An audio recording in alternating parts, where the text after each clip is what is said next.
When a billionaire hides in his own garage at 3 a.m. and a woman with nothing left to lose crashes into his world with a dying van and a secret that could destroy them both, you're about to witness a collision that rewrites everything. This isn't about money. It's about survival, trust, and the moment two people choose to fight back against a system designed to crush them. Stay until the end, like this video, and comment your city below so I can see how far this story travels. Because what starts with broken brakes ends with broken rules. The rain hit Seattle like it had a grudge. Not the soft, romantic drizzle people wrote songs about. This was the kind of rain that hammered metal, flooded gutters, and made you question every choice that led you outside. It was 3:17 a.m., and Ethan Vale stood in the middle of his repair shop with grease up to his elbows and absolutely no intention of going home. Home was a penthouse he barely recognized. Marble floors, his 5-year-old daughter Sophie refused to walk on because they were too slippery and sad. A kitchen stocked by someone else. Furniture chosen by an interior designer who'd never met him. It was a cage wrapped in luxury, and Ethan had learned to avoid it. The shop, though, this place made sense. 4,200 square feet of concrete, oil stains, and tools that did exactly what you asked them to do. No board meetings. No investors pretending concern while calculating profit margins. Just steel, bolts, and problems he could actually fix. Ethan wiped his hands on a rag that had given up being cleaned 6 months ago and stepped back from the Chevy on the lift. A 2008 Silverado with a transmission that had died spectacularly on I-5. The owner was a contractor, third-generation, family business, the kind of guy who still shook hands and meant it. He'd nearly cried dropping it off. "I can't afford a new truck," he'd said, voice cracking. "This was my dad's." Ethan had quoted him parts and labor, half what any other shop would charge. The guy had still looked sick. "I'll figure out a payment plan," Ethan had told him. "Just come pick it up Friday." Now, alone under fluorescent lights that buzzed like dying insects, Ethan torqued down the last bolt on the rebuilt transmission. His back ached. His knuckles were split in 3 places. He was worth somewhere north of $4 billion, and he was bleeding into a transmission pan at 3 in the morning. His phone buzzed. He ignored it. It buzzed again. He pulled it out with 2 fingers, trying not to smear grease across the screen. A text from Diane, his executive assistant, and the only person who had permission to contact him after midnight. "Sophie asked for you at bedtime. Again." Ethan's chest tightened. He typed back with 1 thumb. "I'll make breakfast. Promise." 3 dots appeared, then vanished. No response. Diane had a gift for silence that communicated more than words. He shoved the phone back in his pocket and returned to the Silverado, but the focus was gone. Sophie's face flickered through his mind. Her wide brown eyes, same shade as her mother's, tracking him every time he walked out the door. She never asked him to stay anymore, just watched him leave. That was worse. Ethan had become a billionaire by accident, which sounded like the kind of thing people said in TED Talks to seem humble, but in his case, it was true. He developed a proprietary hydraulic system for industrial machinery at 26, something to do with pressure regulation and fluid dynamics that bored most people to tears. But it made factories 40% more efficient, and efficiency translated to billions. He'd sold the patent, kept the royalties, and watched his bank account become an abstract concept. Money solved problems. It also created them. After Sophie's mother left, walked out when their daughter was 2, couldn't handle the pressure, the schedules, the life that came with his name, Ethan had thrown himself into Vale Industries, built it into an empire, hired the best nannies, the best tutors, bought the best everything, and somehow still managed to fail the only person who mattered. So a year ago, he'd stepped back, installed a CEO he trusted, kept his board seat, and opened this shop under a name nobody connected to him, Sterling Automotive. No press releases, no grand opening, just a quiet space in Georgetown where he could work with his hands and pretend he was someone else. The funny thing was, he was better at this than running a company. He just locked the Silverado's hood when headlights cut through the rain, bright and desperate. A vehicle lurched into the parking lot, not drove, lurched like it was fighting to stay conscious. Ethan moved to the window. A delivery van. White, or it had been once. Now it was primer gray, rust-pocked, with a logo on the side so faded he couldn't read it. The thing was shuddering, engines screaming in a pitch that made his teeth ache. Brake lights flared. The van stopped 6 inches from his garage door. Smoke poured from under the hood. The driver's door opened. A woman dropped out into the rain like she'd been shoved. She hit the pavement hard, caught herself on the door, and stood up slowly. Ethan could see her through the downpour, lean build, hair plastered to her skull, wearing a jacket 2 sizes too big and jeans with holes that weren't fashion statements. She looked at the van, then at the shop, then back at the van. And Ethan saw it in her posture, the set of her shoulders. This wasn't surprise. This was inevitability, like she'd been waiting for this specific disaster and now it had finally arrived. She walked toward the door. Ethan met her there, pulling it open before she could knock. Rain blew in sideways, soaking the floor. Up close, she was maybe 30, with sharp features and eyes that didn't ask for anything, just assessed. "You open?" she said. Her voice was hoarse, like she'd been shouting, or crying, or both. "No," Ethan said. "Your lights are on. I'm working on something." "So am I." She nodded toward the van. "That." Ethan glanced past her. Smoke was still rising, thinner now, but steady. "You drove it here like that?" "Didn't have a choice. You could have called a tow." "With what money?" It wasn't defensive, just factual. Ethan recognized the tone, someone who'd done the math, knew the answer, and had stopped being embarrassed about it. "What happened?" he asked. "I don't know. It just started dying." She wiped rain off her face with the back of her hand. "I need it fixed tonight. Tonight's not possible." "Then I'm screwed." She said it the way someone announces the weather. Ethan studied her, looking for the hustle, the angle, the desperation that would tip into manipulation. He'd seen it 1,000 times. People found out who he was, what he was worth, and suddenly every problem needed his checkbook. But she wasn't looking at him like a solution. She was looking at him like an obstacle. "What's your name?" he asked. "Mara Quinn." "Mara, I can look at it in the morning, maybe get you an answer by... I have a delivery in 4 hours." She checked her watch, a cheap digital thing with a cracked face. 3 hours and 40 minutes. Perishable goods. If I don't make it, I lose the contract. If I lose the contract, I lose the business." "What business?" "Mine. You run a logistics company?" "I run 3 vans and a prayer." She smiled, but it was bitter. "Well, 2 vans now, I guess." Ethan looked past her again. The van had stopped smoking, which somehow made it look worse, like it had given up entirely. "Where's your delivery?" "Tacoma." "That's 40 miles. I know where it is." "In that van? You wouldn't make it to the freeway." "Then I'll push it to the freeway." She wasn't joking. Ethan felt something shift in his chest. Recognition, maybe, or respect. He'd built a fortune on solving impossible problems, but he'd never had to push a van through the rain to do it. "Let me look at it," he said. Mara blinked. "Now? You said you needed it tonight." "I don't have money to pay you." "Didn't ask if you did." She stared at him like he'd spoken another language. "Why would you help me?" Good question.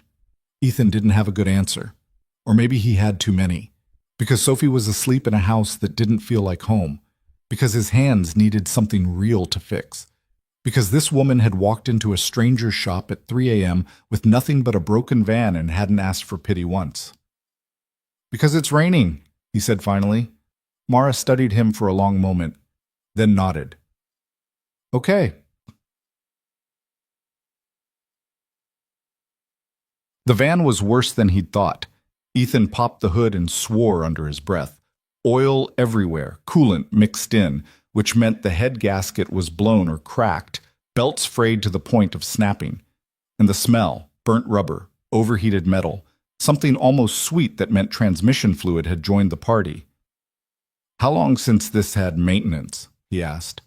Mara stood beside him, arms crossed against the cold. 3 weeks. Full service." "Where?" "Shop in Renton, Davidson's." Ethan knew the name. Mid-sized operation, 3 bays, decent reputation. They do this? Supposedly. He pulled the dipstick. Oil was black as ink, gritty. He wiped it clean, checked again. Same result. When was the last time you actually saw them change the oil? Mara's jaw tightened. I didn't watch. I trusted them. How much did they charge? $280. For what? Oil change, filter, fluid check, belt inspection. She rattled it off like a memorized list. Same as always. Ethan crouched down, shining his phone's flashlight underneath. The oil filter was old. He could see the rust on the threads. The belts were the wrong size, cheaper versions that wouldn't last half as long. And there, on the inside of the engine block, someone had spray painted a mark. Fresh paint. They marked this, he said. What? Your engine. They marked it. He stood up, pointing. See that? It's a reference point. Means they opened it up, looked around, closed it, and left it. Why would they do that? To bill you for work they didn't do. Mara went very still. You're saying they scammed me. I'm saying they charged you for a service and didn't provide it. That's fraud. No. Her voice was tight. No, that's not possible. I've been using them for 2 years. Rick, the owner, he's always been straight with me. Maybe he was, or maybe he saw an opportunity. What opportunity? I'm broke. I can barely pay them as it is. Exactly. Ethan wiped his hands on his rag. You're on contract, right? They're your exclusive maintenance provider? Yeah, part of the agreement when I bought the vans. I have to use them for all repairs or I void the warranty. Who set up that contract? Rick did. He sold me the vans, said it was standard. Ethan felt anger rising, not at her, at the system. It's not standard. It's a trap. They lock you in, do substandard work, charge premium prices, and when your vans break down, you're stuck coming back to them. Mara's face had gone pale. So what you're saying is, they've been sabotaging me. Not sabotaging, neglecting, which is worse because it's legal. Technically, he closed the hood carefully, like it might shatter. This van didn't break down because you drove it hard. It broke down because they didn't maintain it. But I paid them. Doesn't matter. You signed the contract. They fulfilled the letter of it, showed up, opened the hood, wrote an invoice. What they actually did is almost impossible to prove. Almost, Ethan met her eyes. I could prove it, if you want me to. How? Full tear down, document everything. Photograph the parts, cross-reference with your invoices, build a case that shows a pattern of negligence and fraud. And then what? Then you take it to the state licensing board, file a complaint, maybe get your money back, maybe get them shut down. Mara laughed, short, sharp, humorless. And in the meantime, my van stays broken, I lose my contracts, and my business dies. Probably. So I'm screwed either way. Yeah. She turned away, staring out at the rain. Her shoulders were shaking, not from cold, Ethan realized, from rage, the kind that came from working yourself to the bone and still losing. I built this from nothing, she said quietly. 3 years ago, I had a car and a dream, saved every dollar, bought the first van used, ran deliveries 16 hours a day, built up enough clients to get a loan for the second van, then the third. I don't have employees, I don't have investors. It's just me, killing myself to make this work. I know, Ethan said. You don't. She looked back at him. You have no idea what it's like to be one breakdown away from homeless, to smile at clients while your bank account's in the negatives, to trust someone because you don't have a choice, and then find out they've been bleeding you dry the whole time. She was right. He didn't know, not anymore, but he remembered. Before the patent sale, before Vale Industries, he'd been a kid in a garage not much different from this one, fixing neighbors' cars for $20, eating ramen, dodging his landlord. He'd clawed his way up, built something, escaped, and then he'd built walls so high he forgot what the ground looked like. You're right, Ethan said. I don't know what you're going through, but I know engines, and I know predators. And what they did to you, it's not just illegal, it's wrong. Wrong doesn't pay my bills. No, but this might. He pulled out his phone, opened the calculator. If I strip this van down tonight, document everything, and we file a formal complaint with evidence, there's a chance, small but real, that Davidson's gets investigated. If they do, and if we're lucky, the state could force them to refund your maintenance costs. That's what, $6,000 over 2 years? $6,800. That buys you time, breathing room, enough to rebuild. Mara's expression didn't change. And what do you get out of this? Nothing. Bullshit. Everyone wants something. Not from you. Then why help me? Ethan hesitated because the truth was complicated, because he was tired of fundraisers and galas where people thanked him for money he didn't miss, because his daughter looked at him like a stranger, because this woman had walked into his shop with nothing and still refused to beg. Because I can, he said finally. It was the most honest answer he had. Mara searched his face looking for the lie. He let her. Stood there under fluorescent lights with grease on his hands and exhaustion in his bones, and let her decide if he was worth trusting. Finally, she nodded. Okay. Okay? Do it. Document everything. If we're going down, we're taking them with us. Ethan felt something click into place, a sense of purpose he hadn't felt in months. Then let's get started. What? They worked through the night. Ethan rolled the van into the shop, positioned it on the main lift, and started the teardown. Mara stood beside him, watching, asking questions. She didn't know engines, but she was smart, caught on quick, remembered everything. This is the oil pan, Ethan said, pointing. See the sludge? That's what happens when oil doesn't get changed. It breaks down, turns to gunk, and clogs everything. How long would it take to get this bad? 6 months, maybe more. They changed it 3 weeks ago. They told you they did. Mara pulled out her phone, scrolling through old invoices. Here. March 14th, oil change, synthetic blend, $45 for the oil, $30 for labor. Ethan checked the filter again. The date stamped on it was from 18 months ago. He took a picture, then held it next to her phone screen. That's not new, he said. Mara stared at the evidence. Her hands were shaking. They lied to my face. Yeah. Rick looked me in the eye and lied. Yeah. She put the phone down carefully like it might explode. What else? They moved through the van methodically.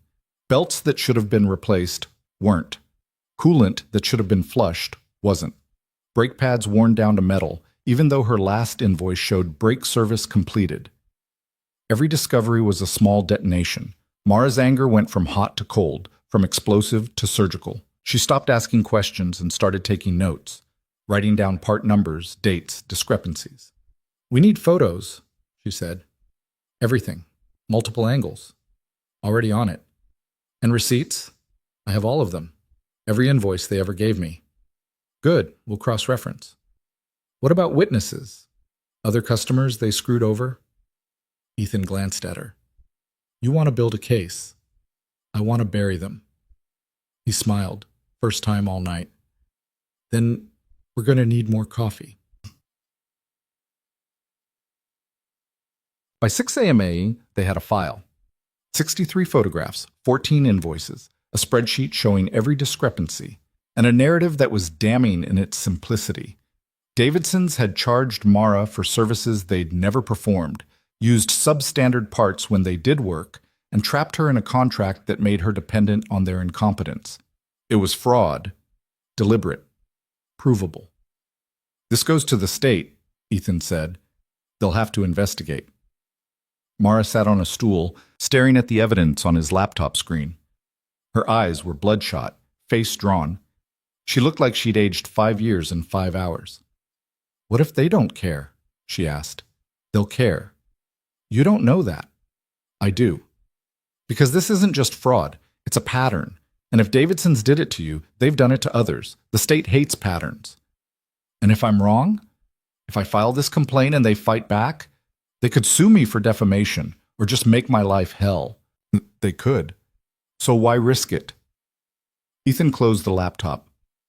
Because right now, you're losing anyway. Your vans are breaking down. Your business is bleeding money. You're trapped in a contract that's killing you. This, he gestured at the evidence, This gives you a chance to fight back, but not a guarantee. No. Mara stood up, pacing. The shop was quiet except for the rain, softer now, more tired than angry. She moved like she was working through a problem, running calculations only she could see. If I do this, she said, I need to know you're serious, that you're not going to disappear when it gets hard. I won't. How do I know that? You don't. She stopped pacing, looked at him dead on. Who are you, really? Some mechanic working the graveyard shift doesn't just offer to take down a business for free. What's your angle? Ethan could have lied, kept the mask on, but something about this moment, the exhaustion, the honesty, the sheer weight of it, made him tired of pretending. My name's Ethan Vale, he said. I own Vale Industries. I'm worth about $4 billion. I opened this shop because I couldn't stand my own life anymore, and I'm helping you because fixing your van is the first real thing I've done in a year. Mara blinked. Once, twice. You're joking. I'm not. Prove it. He pulled out his phone, opened a browser, typed his name. The results filled the screen. Forbes profiles, business articles, photos of him in suits shaking hands with senators. Mara took the phone, scrolled, read. Her expression went from disbelief to shock to something close to anger. You're a billionaire, she said slowly. Yeah. And you're here, in this shop, at 6 a.m, covered in grease. Yeah. Why? I told you, my life didn't make sense anymore. So you became a mechanic. So I became someone useful. She handed the phone back. This is insane. Probably. You could have just written me a check. Fixed all my problems in 30 seconds. Money doesn't fix this. It just buys time. You need justice, not charity. And you think you can get me that? I think we can get you that, together. Mara laughed. A real one this time, exhausted and a little hysterical. This is the weirdest night of my life. Mine too. She rubbed her face, thinking. The weight of the decision hung between them. File the complaint, start a war, risk everything on the chance of winning, or walk away, stay trapped, survive another day. Okay, she said finally. Okay? Let's do it. Let's take these bastards down. Ethan felt relief flood through him. You're sure? No, but I'm tired of being scared. She met his eyes. And if a billionaire's willing to fight beside me, maybe I've got a shot. We've got a shot, he corrected. Right. We. She smiled, small, tentative, but real. So what's next? Next, I fix your van well enough to make your delivery. Then we file the complaint. Then we wait. How long? State investigations take weeks, maybe months. I don't have months. Then we make you have them. Ethan stood, moving back to the van. I'll cover your maintenance costs while this plays out. Keep your vans running. No contract, no strings. Just help. I can't pay you back. Didn't ask you to. Ethan. Mara. He turned to face her. I have more money than I know what to do with. It doesn't make me happy. It doesn't make me a better father. It just sits there, growing, meaningless.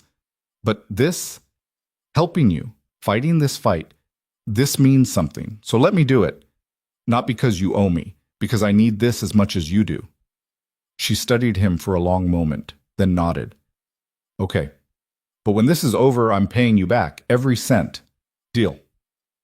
They shook hands. Her grip was strong, calloused, real. And for the first time in longer than he could remember, Ethan felt like he was exactly where he needed to be. By 8 a.m., the van was running. Not well. Ethan had patched it together with spit, prayers, and parts from his own inventory. But it would make the delivery. Mara stood in the driver's seat, engine idling, rough but steady. This'll get me to Tacoma? Should. Drive gentle. No sudden stops. And call me if anything sounds wrong. What sounds right anymore? Fair point. She started to pull away, then stopped, leaned out the window. Thank you. You already said that. I'm saying it again. Ethan nodded. Be safe. You too.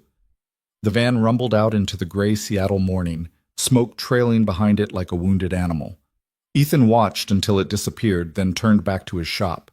The Silverado still sat on the lift, transmission half installed. His phone showed 17 missed calls. Diane had texted 3 times, each message progressively more insistent. He should go home, see Sophie before school, pretend to be the father she deserved. Instead, he pulled up the state licensing board website and started filling out a formal complaint. Because somewhere between midnight and dawn, a woman with nothing had trusted him with everything, and he wasn't going to let her down.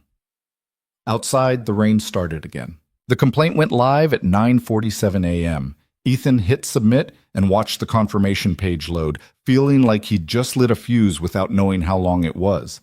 The Washington State Department of Licensing didn't mess around with fraud allegations, but they also didn't move fast. Wheels turned, forms got routed. Somewhere in Olympia, a bureaucrat would add this to a pile of other complaints, and eventually, maybe, someone would care. He printed the confirmation, filed it in a folder he labeled Quinn versus Davidson's, and set it on his desk. Then he went back to the Silverado because work didn't stop just because you'd started a war. His phone rang at 10:15. Unknown number. Sterling Automotive, he answered, wedging the phone between his shoulder and ear while torquing down a bolt. Is this Ethan Vale? A woman's voice, clipped, professional. He froze. Nobody called this shop asking for Ethan Vale. That was the whole point. Who's asking? My name is Patricia Denning. I'm an investigator with the Department of Licensing. I'm calling regarding a complaint filed this morning against Davidson's Automotive in Renton. That was fast, too fast. Yeah, I filed it, Ethan said carefully. The complaint lists you as a witness and technical consultant. Is that accurate? It is. And you're also the owner of Sterling Automotive? Yes, but not the plaintiff. That's Amara Quinn. Correct.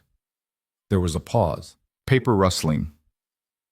Mr. Vale, are you aware that filing a fraudulent complaint is itself a criminal offense? Ethan's grip tightened on the wrench. I'm aware. That's why everything in that complaint is documented and true. We'll determine that. I'd like to schedule an interview, you and Ms. Quinn, as soon as possible. When? Tomorrow, 10 a.m., our office in Olympia. That's 3 hours away. I'm aware. Can you make it or not? Ethan thought about his calendar, meetings he could cancel, calls he could postpone. None of it mattered compared to this. We'll be there, he said. Good. Bring all original documentation. Invoices, photographs, parts if you still have them.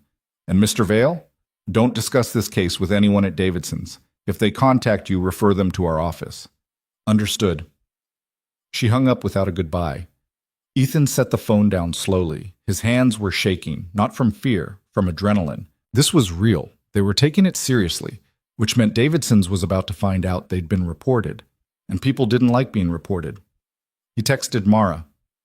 State called. Interview tomorrow, 10 a.m. Olympia. They're moving fast. Her response came 30 seconds later. Fast good or fast bad? Don't know yet. Made your delivery? Barely. Van died 2 blocks from the warehouse. Had to get it towed. Currently sitting at a coffee shop trying not to scream. Where's the van now? Impound lot. $200 to get it out. Ethan didn't hesitate. Send me the address. I'll handle it. You don't have to. Send it. 3 dots appeared and disappeared. Then an address in Tacoma. Ethan grabbed his keys. The drive south was a blur of gray sky and wet roads. He'd called Diane on the way, told her to clear his afternoon. She'd asked why. He'd said personal emergency. She'd gone quiet in that way that meant she knew he was lying but wouldn't push. Sophie has a recital tonight, she'd said instead. Spring concert, 7 p.m. Ethan's chest went tight. I know. Do you? Because last month you missed her art show, and the month before that. I know, Diane. She asks for you every night, and every night I have to tell her you're working. I'll be there tonight. Will you? He didn't answer. Couldn't promise something he might not keep. The impound lot was exactly as depressing as expected. Chain link fence, guard shack, rows of vehicles in various states of decay. Ethan paid the fee in cash, signed the release, and watched them bring Mara's van around. It looked worse in daylight. The patches he'd made were visible now, mismatched hoses, zip-tied connections, prayers holding metal together. It started on the third try, belching smoke. He drove it back to Seattle going 45 in the slow lane, hazards on, waiting for something else to break. Nothing did. Small victories. Mara was waiting at the shop when he arrived, standing in the rain without an umbrella. She looked exhausted, dark circles, hair pulled back, same jacket from last night. "You didn't have to do this," she said as he parked the van. "Yeah, I did. I could have figured it out." "How? You're already broke. I would have managed." "By doing what? Selling blood?" She smiled despite herself. "I've got good veins, could probably get $50. That's dark. That's my life." They stood there in the rain for a moment, neither moving. Finally, Mara spoke. "The investigator called me too, asked a lot of questions about you." "Like what?" "Like why a stranger would help me. What you're getting out of this. If we're—" She paused. "If we're involved." "What'd you tell her?" "The truth. That you're either the nicest person I've ever met or completely insane. Could be both." "Yeah, that's what worries me." Ethan pulled the folder from his truck. "We need to prep for tomorrow. Go over everything. Make sure our stories match. Our stories are the truth. Truth still needs to be organized. Come on." They spent the next 4 hours at a corner table in a diner 3 blocks from the shop. Ethan spread the documentation across the table. Invoices, photos, notes. Mara walked him through every interaction she'd had with Davidsons, every conversation with Rick, every time she'd questioned a charge and been reassured. "He was smooth," she said, stirring cold coffee. "Always had an answer. Oh, that part's expensive because it's OEM. Or labor costs went up." "I didn't know enough to argue." "That's how they get you," Ethan said. "They count on people not knowing, not having the time to learn." "I should have known." "Why? You're not a mechanic. You're a business owner trying to survive." "Same thing in my world." Ethan looked up. "What'd you do before this? Before the vans?" Mara hesitated. "You really want to know?" "Yeah. I was a nurse. Pediatric ICU. Worked at Seattle Children's for 6 years. That caught him off guard." "Why'd you leave?" "Burnout. Debt. Take your pick." She stared into her coffee. "I loved it. Loved the kids. Loved helping. But the hours were killing me. 12-hour shifts, sometimes 16.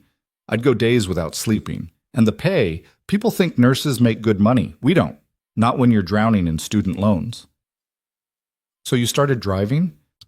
"Started delivering medical supplies as a side gig. Figured out I was good at it. Built some relationships.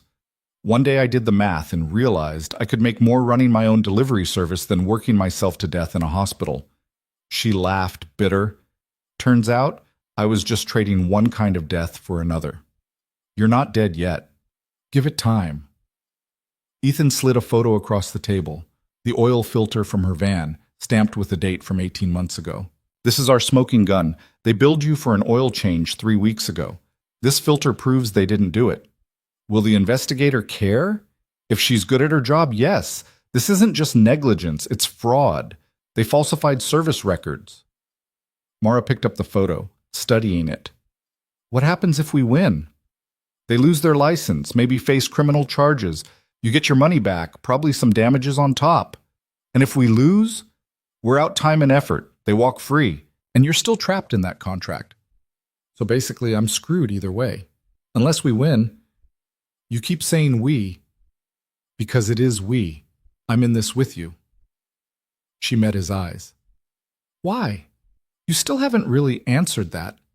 Ethan leaned back, thinking. "How did you explain that helping someone else was the first time you'd felt useful in months? That watching your kid grow up through nanny reports and text updates made you feel like a ghost in your own life? That money had solved every problem except the one that mattered?" "I have a daughter," he said finally. "Sophie. She's 5. Her mom left when she was 2. Just walked out one day and never came back." Mara's expression softened. "I'm sorry." "Don't be. She was miserable. The marriage was a mistake. We both knew it." He traced a finger along the edge of the table. "But Sophie, she didn't ask for any of this. Didn't ask for a father who's never home. Who hires people to raise her because he's too busy building empires he doesn't even care about? You care about your company. I care about what it was supposed to be, a way to make things better, solve problems. But somewhere along the way, it just became about making money. And I'm good at that. Too good. So I keep doing it, and the money keeps piling up, and Sophie keeps growing up without me. So you opened a repair shop. So I ran away. He looked at her. And then you showed up with a van that was dying and a problem I could actually fix.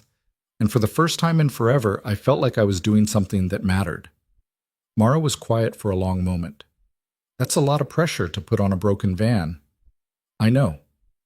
And on me. I'm not asking you to fix my life, Mara. I'm just asking you to let me help fix yours. She studied him, searching for something. You're a weird guy, Ethan Vale. Yeah, I get that a lot. But you're not bullshitting me. I can tell. No, I'm not. She nodded slowly. Okay then. Let's go to Olympia tomorrow and burn Davidson's to the ground. That's the spirit. They worked until the diner closed at 9, organizing documents, rehearsing answers, building a timeline that was airtight. By the time they finished, Ethan's eyes were burning and his back ached from hunching over the table. Mara gathered her papers, stuffing them into a backpack that had seen better days. I should get going. Early start tomorrow. Where are you staying? My van, usually parked behind a gym in Fremont.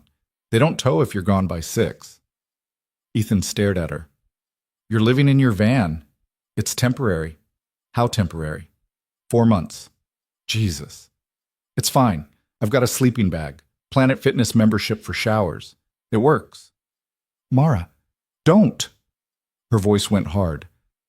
Don't look at me like that. I'm not a charity case. I made choices. This is where they led. I'm handling it. I wasn't going to. Yes, you were. Everyone does. That pity look, like I'm some tragic story. She slung the backpack over her shoulder. I don't need pity. I need my vans fixed and Davidson's in prison. That's it. Ethan held up his hands. Okay, no pity, but I've got a guest room you're not using. Clean bed, hot shower, no strings. I can't. Why not? Because I don't take handouts. It's not a handout. It's logistics. We've got to leave for Olympia at 6:30 tomorrow morning. If you're in Fremont, I've got to pick you up, which adds an hour. If you're at my place, we save time. She narrowed her eyes. That's a very convenient argument. It's also true. Mara chewed her lip, thinking, pride warring with practicality. Finally, she sighed. One night. And I'm gone first thing after the meeting. Deal. They drove separately, Mara in her dying van, Ethan in his truck, both heading north toward Queen Anne. His penthouse was in a building that looked like it had been designed by someone who'd never experienced joy. All glass and steel, brutalist and cold. The doorman nodded at Ethan. Evening, Mr. Vale. Hey, Marcus, she's with me. Mara followed him into the lobby, looking around like she'd stepped onto another planet. Marble floors, abstract art that probably cost more than her entire business. A fountain in the center that served no purpose except to prove someone had money to waste on unnecessary water features. You live here? She asked. Unfortunately. The elevator was glass-walled. They rode up in silence, watching Seattle shrink below them. 42 floors. The city spread out like a circuit board, lights flickering in the rain. How do you sleep up here, Mara asked. Knowing you're this far from the ground? I don't. Sleep, I mean. Not well. The elevator opened directly into his penthouse.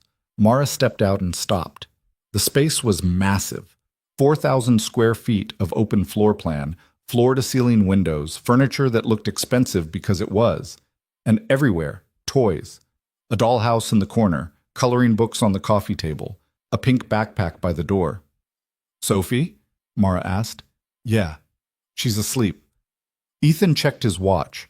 9:47. He'd missed the recital. Again. Mara walked through the space slowly, taking it in. This doesn't look like you. It's not. Interior designer did it. I just write the checks. Where's the kid? Her room, down that hall. And you're in? Other side. We're basically neighbors who share a kitchen. That's sad. Yeah. Mara turned to face him. Can I ask you something? Sure.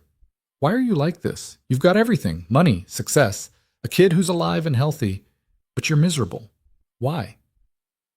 Ethan didn't have a good answer. Or maybe he had too many. I don't know, he said. Maybe because having everything doesn't mean you've got anything that matters. Or maybe I'm just broken. Take your pick. You're not broken. You're just lonely. The observation landed like a punch, because she was right. He was lonely, had been for years, surrounded by people, employees, business partners, nannies, assistants, but utterly alone. Guest rooms through there, he said, pointing. Bathrooms attached, towels in the closet. Help yourself to whatever. Thanks. I mean it. Food, shower, whatever. Don't be polite. Mara smiled. I'm never polite. I noticed. She headed toward the guest room, then paused. Ethan? Yeah?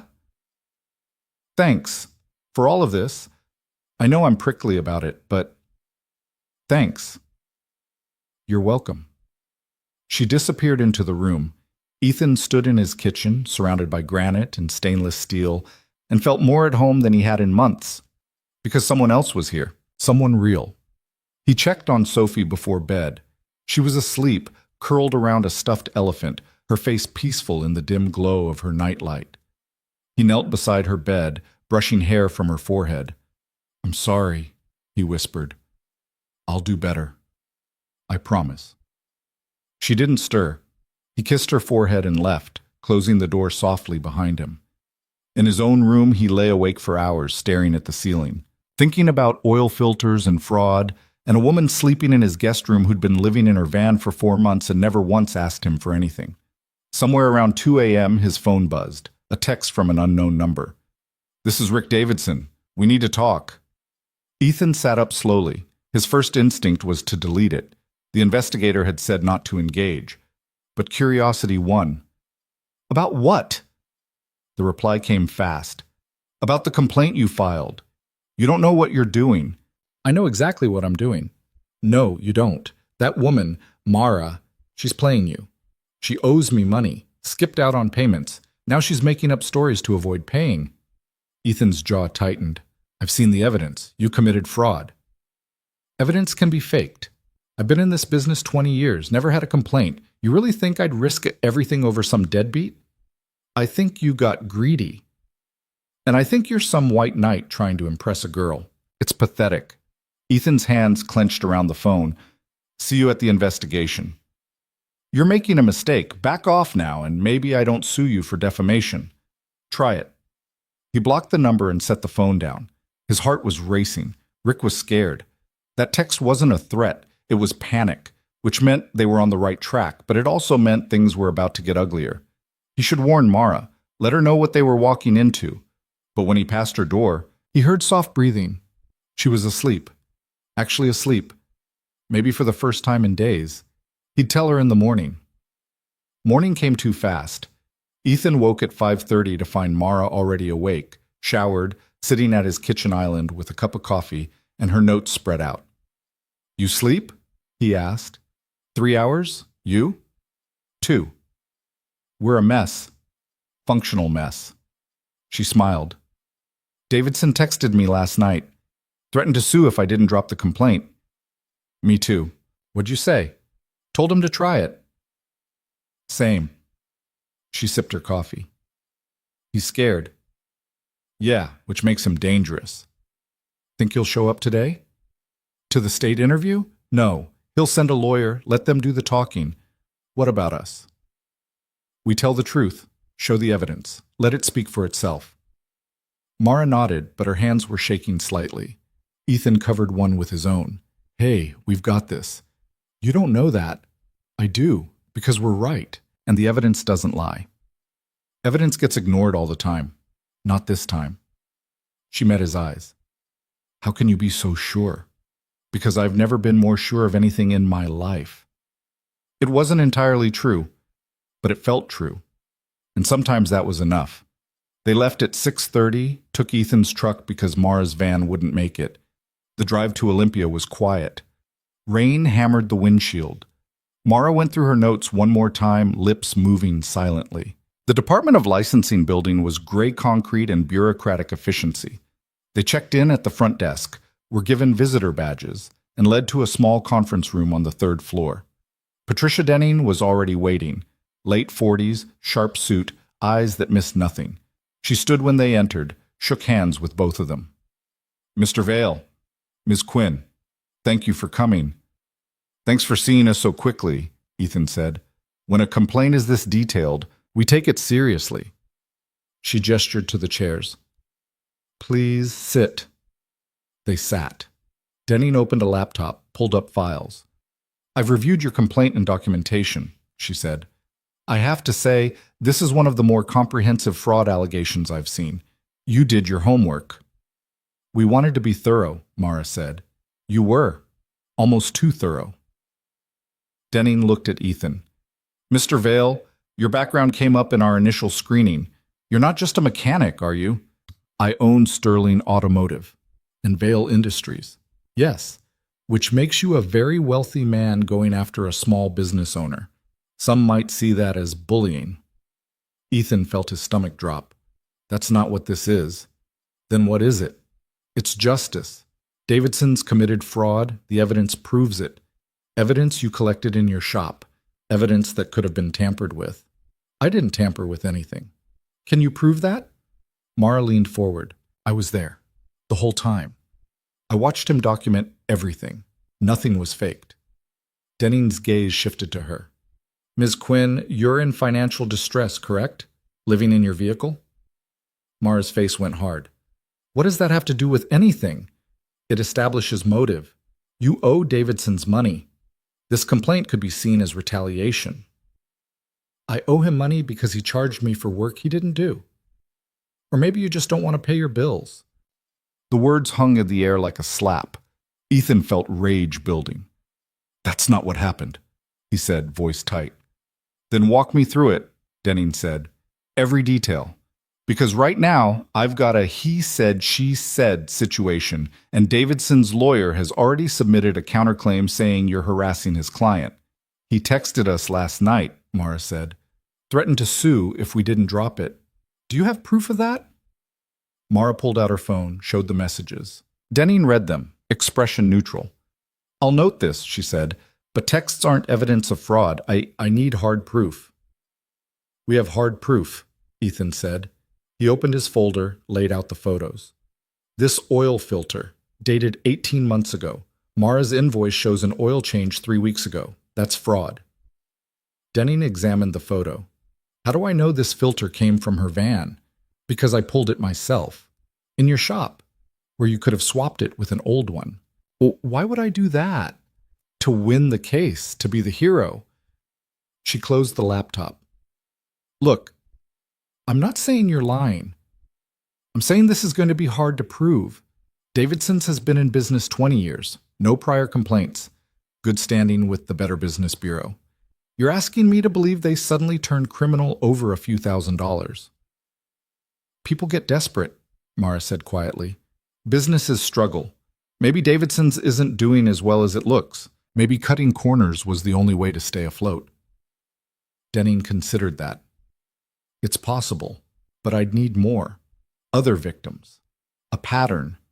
Then find them, Ethan said. Pull Davidson's records. Interview other clients. The pattern's there. That takes time. Months, maybe longer.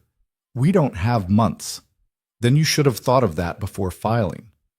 The meeting went on for another hour. Questions, documents, more questions. By the end, Ethan felt hollowed out. They'd presented everything perfectly, and it still might not be enough. In the parking lot, Mara sat in the passenger seat of his truck and put her head in her hands. We're going to lose, she said. We don't know that. Yes, we do. She doesn't believe us. She's being cautious. It's her job. It's over, Ethan. Davidson's wins. I'm screwed. No, we keep fighting. With what? We gave them everything. Then we find more. Other clients, build the pattern ourselves. Mara looked up, eyes red. Why are you doing this? Why do you care so much? Because he needed to. Because helping her was the only thing keeping him sane. Because somewhere in the last 48 hours, This had stopped being about a van and started being about something bigger. Because someone has to, he said. That's not an answer. It's the only one I've got. She stared at him for a long moment, then nodded. Okay, let's find more victims. They drove back to Seattle in silence, both lost in thought. Ethan's mind was racing, how to find other clients, how to prove a pattern, how to win a fight that seemed designed to be unwinnable. His phone rang. Diane. I can't talk right now, he said.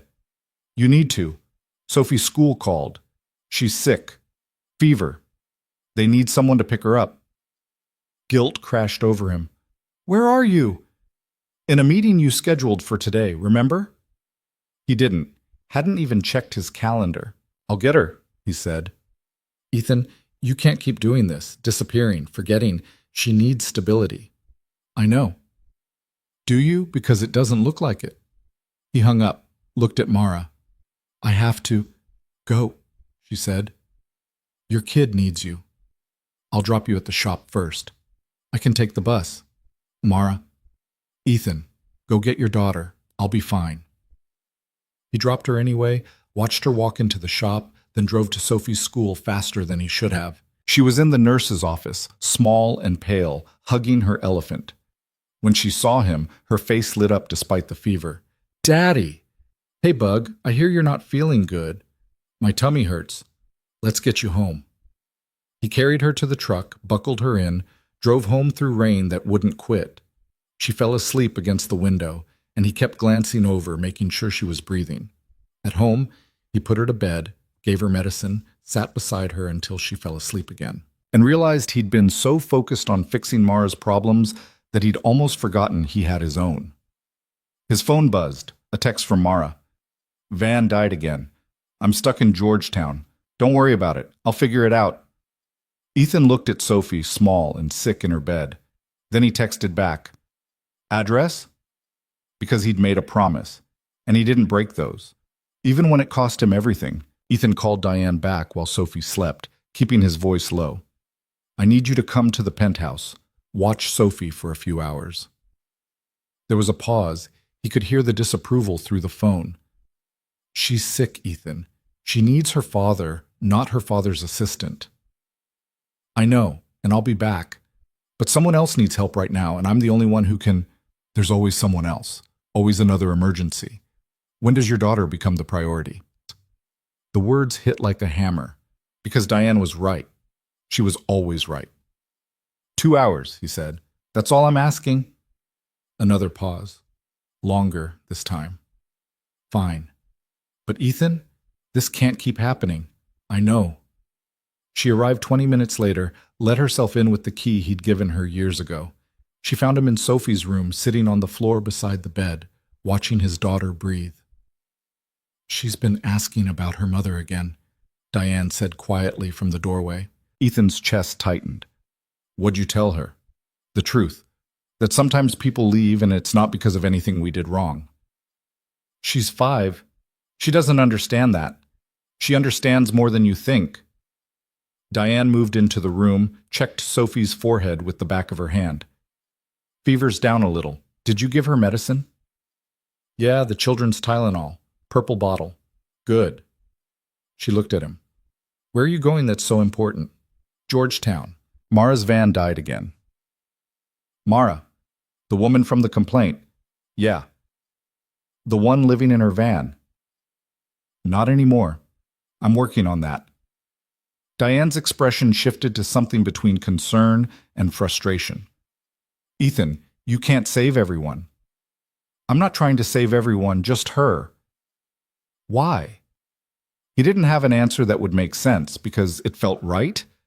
Because helping Mara made him feel useful in a way running a billion-dollar company never had. Because she'd looked him in the eye and trusted him when she had every reason not to. Because someone should, he said finally. Diane shook her head. 2 hours. After that, I'm calling you every 10 minutes until you come home. Deal. He kissed Sophie's forehead one more time, grabbed his keys, and left before he could change his mind. The address Mara had sent led to a side street behind a warehouse, the kind of place that looked abandoned but probably wasn't. Her van was there, Hood up, smoke no longer rising, but the smell of burnt oil thick in the air. Mara sat on the curb beside it, head in her hands. Ethan parked and got out. You okay? She looked up. Her eyes were red, but whether from crying or exhaustion, he couldn't tell.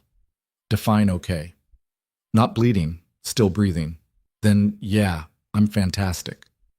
He crouched beside the van, peered under the hood. The damage was worse this time. The patch job he'd done had failed completely. Coolant mixed with oil, gaskets blown, and something in the engine block had cracked. This wasn't fixable with zip ties and prayers. It's done, he said. I know. I mean really done. Even if I rebuild it, the frame's compromised. It'll just keep breaking. So what do I do? You need a new van. Mara laughed, sharp and bitter. Sure. Let me just pull 10 grand out of my ass. I can Don't. She stood up fast. Don't offer to buy me a van. Don't offer to loan me money. Don't do any of that. Mara, I mean it, Ethan. I know you're trying to help. I know you're a good person, but I can't take charity. Not from you. Not from anyone.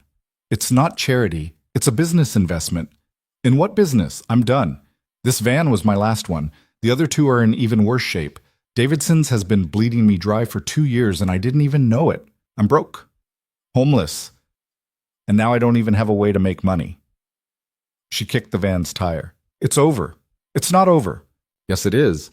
No. Ethan stood, facing her. We're going to win this case. The state's going to investigate Davidson's. They're going to find the pattern. And when they do, you'll get restitution. Enough to rebuild. That could take months, years. What do I do until then? Keep sleeping in parking lots? Keep showering at Planet Fitness? You stay with me. The words came out before he'd fully thought them through. Mara stared at him.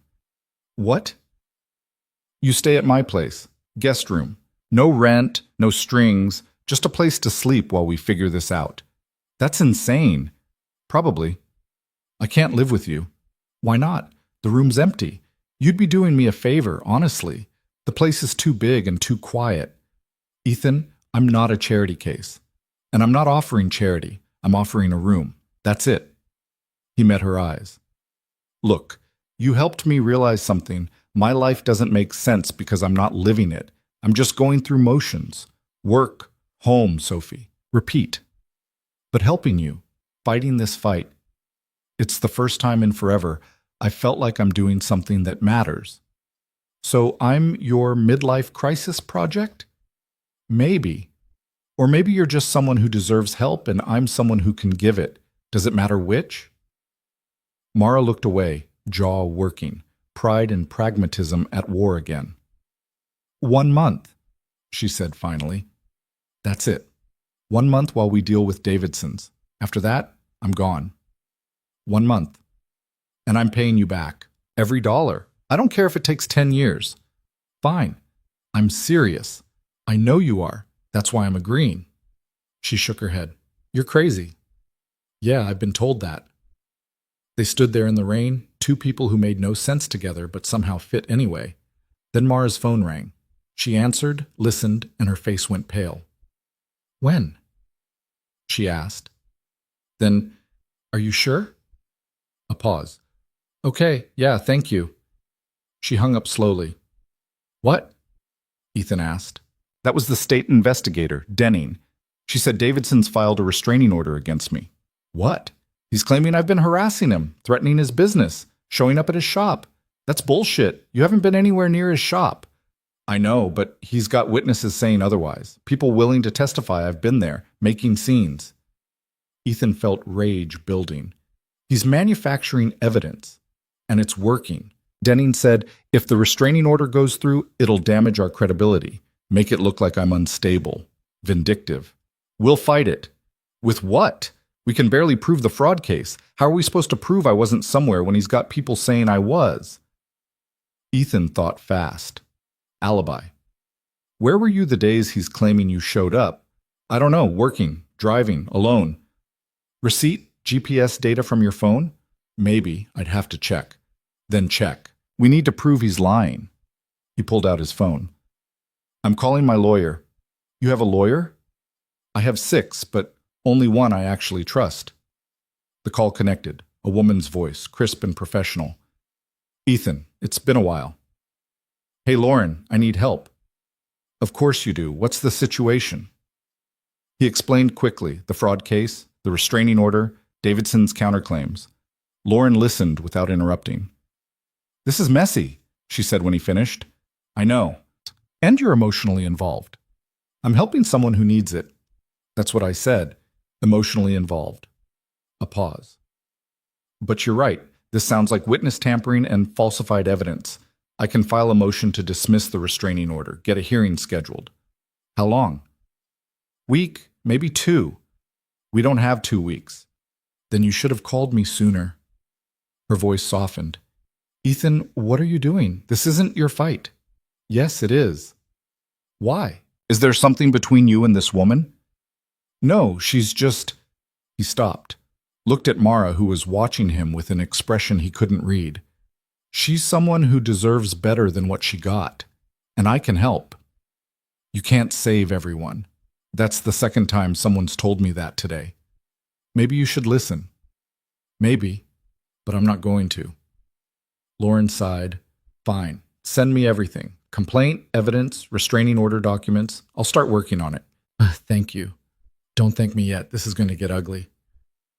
She hung up. Ethan turned to Mara. My lawyer's on it. How much is this going to cost me? Nothing. I'm covering it. Ethan, add it to the list of things you're paying me back for. But right now, we need to focus on building your alibi. Pull up your phone's location history. Any apps that track where you've been. They spent the next hour in his truck going through her phone. Google Maps showed her route history. Deliveries, gas stations, the coffee shop where she'd worked between runs. Nothing near Davidson's shop in Renton. This is good, Ethan said. Shows you weren't there. But it doesn't prove Davidson's lying, just that I wasn't where he said I was. It's a start. His phone rang. Diane. 2 hours are up, she said without preamble. I need more time. Sophie's asking for you. She woke up crying. Guilt crushed him. I'm on my way. Are you? 20 minutes, I promise. He hung up, looked at Mara. I have to go. Sophie's sick and I've already been gone too long. Go. I'll figure out how to get the van towed. Leave it. I'll send someone tomorrow. Ethan, just leave it, please. He handed her his truck keys. Take this. Drive to my place. Guest room's yours. Security code is 4227. I can't take your truck. You can and you will. I'll get an Uber. He was already pulling out his phone, ordering a ride. Go. Get some rest. We'll regroup tomorrow. She took the keys slowly. Your daughter comes first. You know that, right? I know. Then stop trying to save me and go save her. The Uber arrived before he could respond. He got in, gave the driver his address, and watched Mara disappear in his rearview mirror. At home, Sophie was awake but groggy, still feverish. Diane had given her another dose of medicine and put on a movie. Daddy! Sophie reached for him. Ethan scooped her up, held her close. She was so small, so fragile. How had he forgotten that? I'm here, Bug. I'm not going anywhere. Diane watched from the doorway. I'll be back tomorrow, 9 a.m. We have that conference call with the Tokyo office. Cancel it. Ethan, cancel it. I'm staying home with Sophie. For how long? However long she needs. Diane's expression softened. Okay, I'll handle it. After she left, Ethan settled on the couch with Sophie curled against him. The movie played, something animated with talking animals, but he wasn't watching. He was thinking about Mara, alone in his penthouse guest room, about Davidson's and fraud and restraining orders, about battles he'd started without knowing how they'd end. Daddy? Sophie's voice was small. Yeah, Bug? Are you going to leave again? The question gutted him. No, I'm right here. You always say that, and then you leave. She wasn't accusing, just stating fact, which somehow made it worse. I know, he said quietly, and I'm sorry. I've been making mistakes, bad ones, but I'm going to do better. Promise? He wanted to. Wanted to promise he'd never leave, never miss another recital or art show or bedtime. But he'd made promises before and broken them. I promised to try, he said. Really, really hard. Is that okay? Sophie thought about it, then nodded. Okay. She fell asleep in his arms 20 minutes later. He carried her to bed, tucked her in, and stood there watching her breathe, marveling at how something so small could matter so much. His phone buzzed, a text from Mara. Made it to your place. This is insane. Your apartment is bigger than every place I've ever lived combined. He smiled. Guest room okay? It has a bathtub, an actual bathtub. I might never leave. Take your time. How's Sophie? Sleeping, fever's down. Good. Go be with her. Stop texting me. Yes, ma'am. He set the phone down and climbed into bed, exhausted but unable to sleep. His mind kept circling back to Davidson's, to the restraining order, to the fight that was escalating faster than he'd expected. At 2 a.m., he gave up and went to his home office, pulled up everything they had on Davidson's, started digging deeper. The shop had been open 23 years. Rick Davidson had inherited it from his father. On paper, everything looked clean.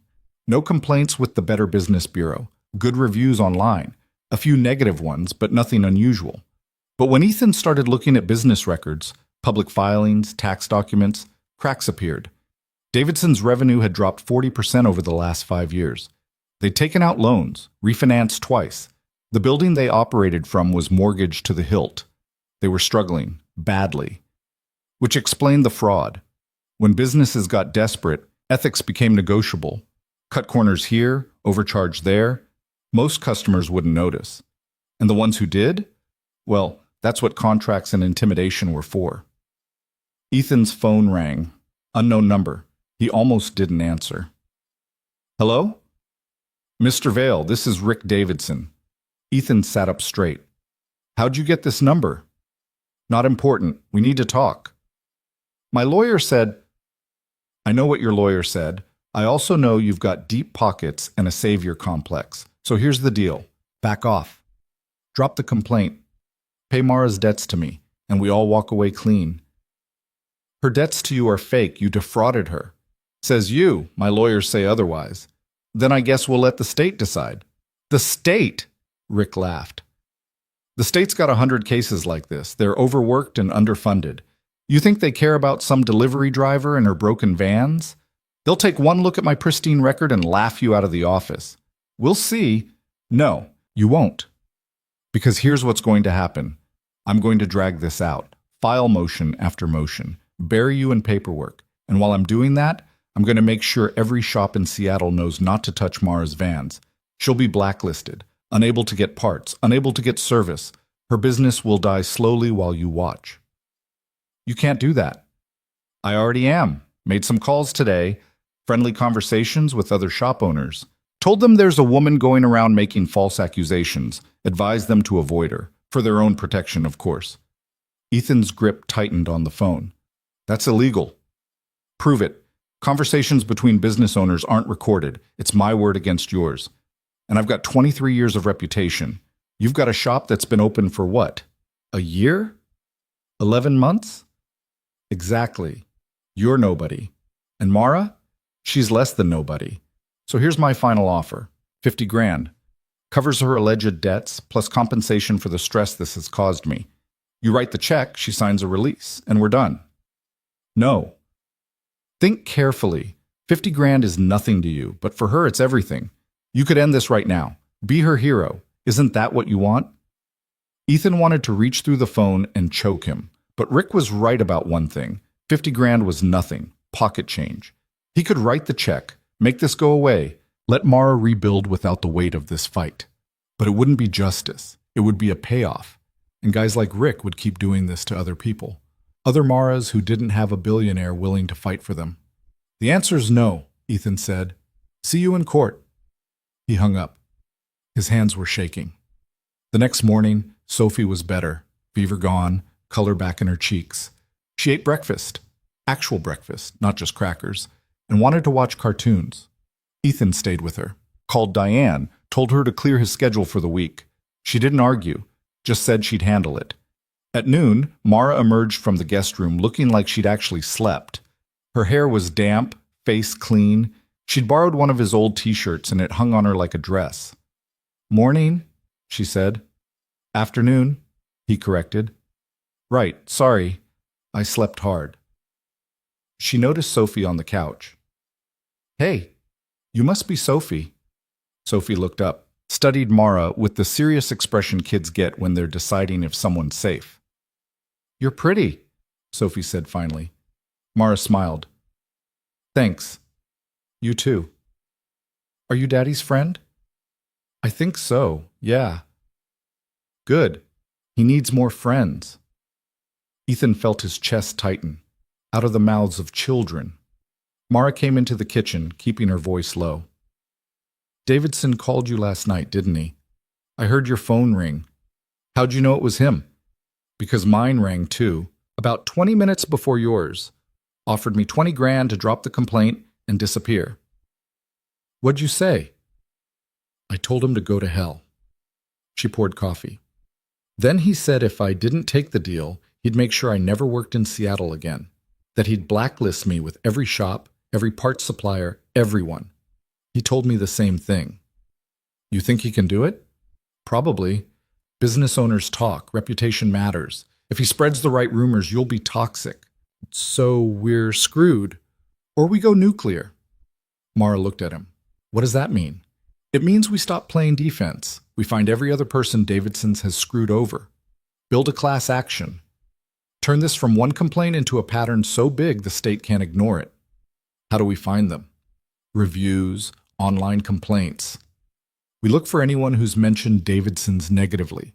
Reach out, ask questions, build the case ourselves. That could take weeks. Then we work fast." Ms. Sophie appeared in the kitchen doorway, holding her stuffed elephant. "Daddy, can Mara stay for lunch?" "Boy, if she wants to." "I make good grilled cheese, like," Sophie said seriously. Mara smiled. "Then I'm definitely staying." They spent the afternoon together, an odd little trio that shouldn't have worked, but somehow did. Sophie showed Mara her toys, her drawings, her collection of rocks from the park. Mara listened like each rock was precious, and Ethan watched them, feeling something shift in his chest, his daughter laughing with someone who wasn't paid to be there, someone real. That evening, after Sophie was in bed, Ethan and Mara sat in his living room with laptops and coffee, searching through online reviews of Davidson's. "Here's one," Mara said. "Guy named Carlos Martinez, posted 6 months ago. Says they charged him $800 for a timing belt replacement that never happened. Send him a message, explain what we're doing, see if he'll talk." They found 12 more. Some were vague complaints. Others were specific, overcharges, shoddy work, parts that failed too soon. Each one a potential witness. Ethan drafted a template message explaining the state investigation, asking if they'd be willing to share their experience. Sent it to everyone. "What if nobody responds?" Mara asked. "Then we keep looking. And if we run out of places to look, we won't." She studied him. "You're really in this, aren't you? Like, all the way in?" "Yeah." "Why?" "I already told you." "No. You gave me the PR answer. The I want to help answer. I want the real one." Ethan set his laptop aside, looked at her directly. "You want the truth? I'm in this because for the first time in 5 years, I feel like I'm doing something that matters. Building my company mattered once. Making money mattered. But somewhere along the way, it stopped. It became automatic. I'd show up, make decisions, watch the stock price climb, and feel nothing, just empty." He paused. "Then you walked into my shop at 3 a.m. with a van that was dying and you didn't beg, didn't ask for handouts, just stated facts and asked for help. And something about that, about you, woke me up. Made me remember what it felt like to fix something real." Mara was quiet for a long moment. "That's a lot of pressure to put on one person," she said finally. "I know. And if it's too much, tell me. I'll back off." "No, I'm not asking you to back off. I'm just..." She shook her head. I'm not used to people actually showing up. Everyone in my life has bailed when things got hard. My ex, my family, even friends I thought I could count on.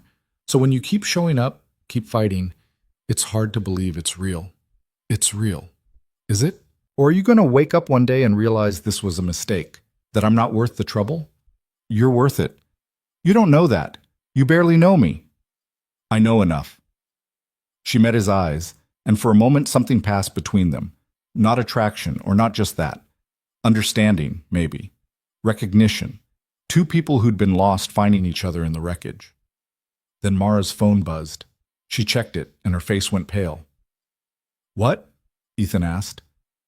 Email from Denning, the investigator. She read it, hands starting to shake. She's closing the case. What? Says based on the restraining order and lack of additional evidence, she's recommending no further action. Davidson's is cleared. Ethan grabbed his phone, found the same email, read it twice to make sure he wasn't misunderstanding. They'd lost, before the fight had even really started. No, he said. No, she can't just... She did. Mara set her phone down carefully. It's over. We can appeal, file a new complaint, go higher up the chain. To who? With what evidence? Ethan, we showed them everything, and it wasn't enough. Davidson's won. I'm done. You're not done. Yes, I am. She stood up. Thank you for trying, really, but I need to go. Go where?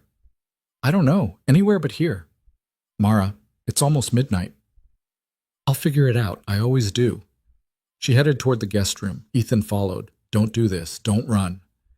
I'm not running. I'm accepting reality. She started gathering her things, the few she had. This was stupid. Thinking we could win, thinking I deserved justice. People like me don't get justice. We just survive. That's not true. Yes, it is. You live in a different world, Ethan. A world where money solves problems and lawyers fight your battles and things work out because you can afford to make them work out. But my world is broken vans and parking lot showers and guys like Davidson who know they can screw me over because I can't fight back. And I was an idiot to think you could change that. The words hit like punches, because part of him knew she was right.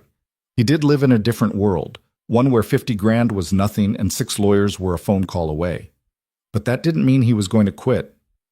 Fine, he said. You're right. I live in a different world. But you know what that means? It means I have resources, connections, money, and I can use all of it to keep fighting, even if you're done. Why would you do that? Because it's the right thing to do.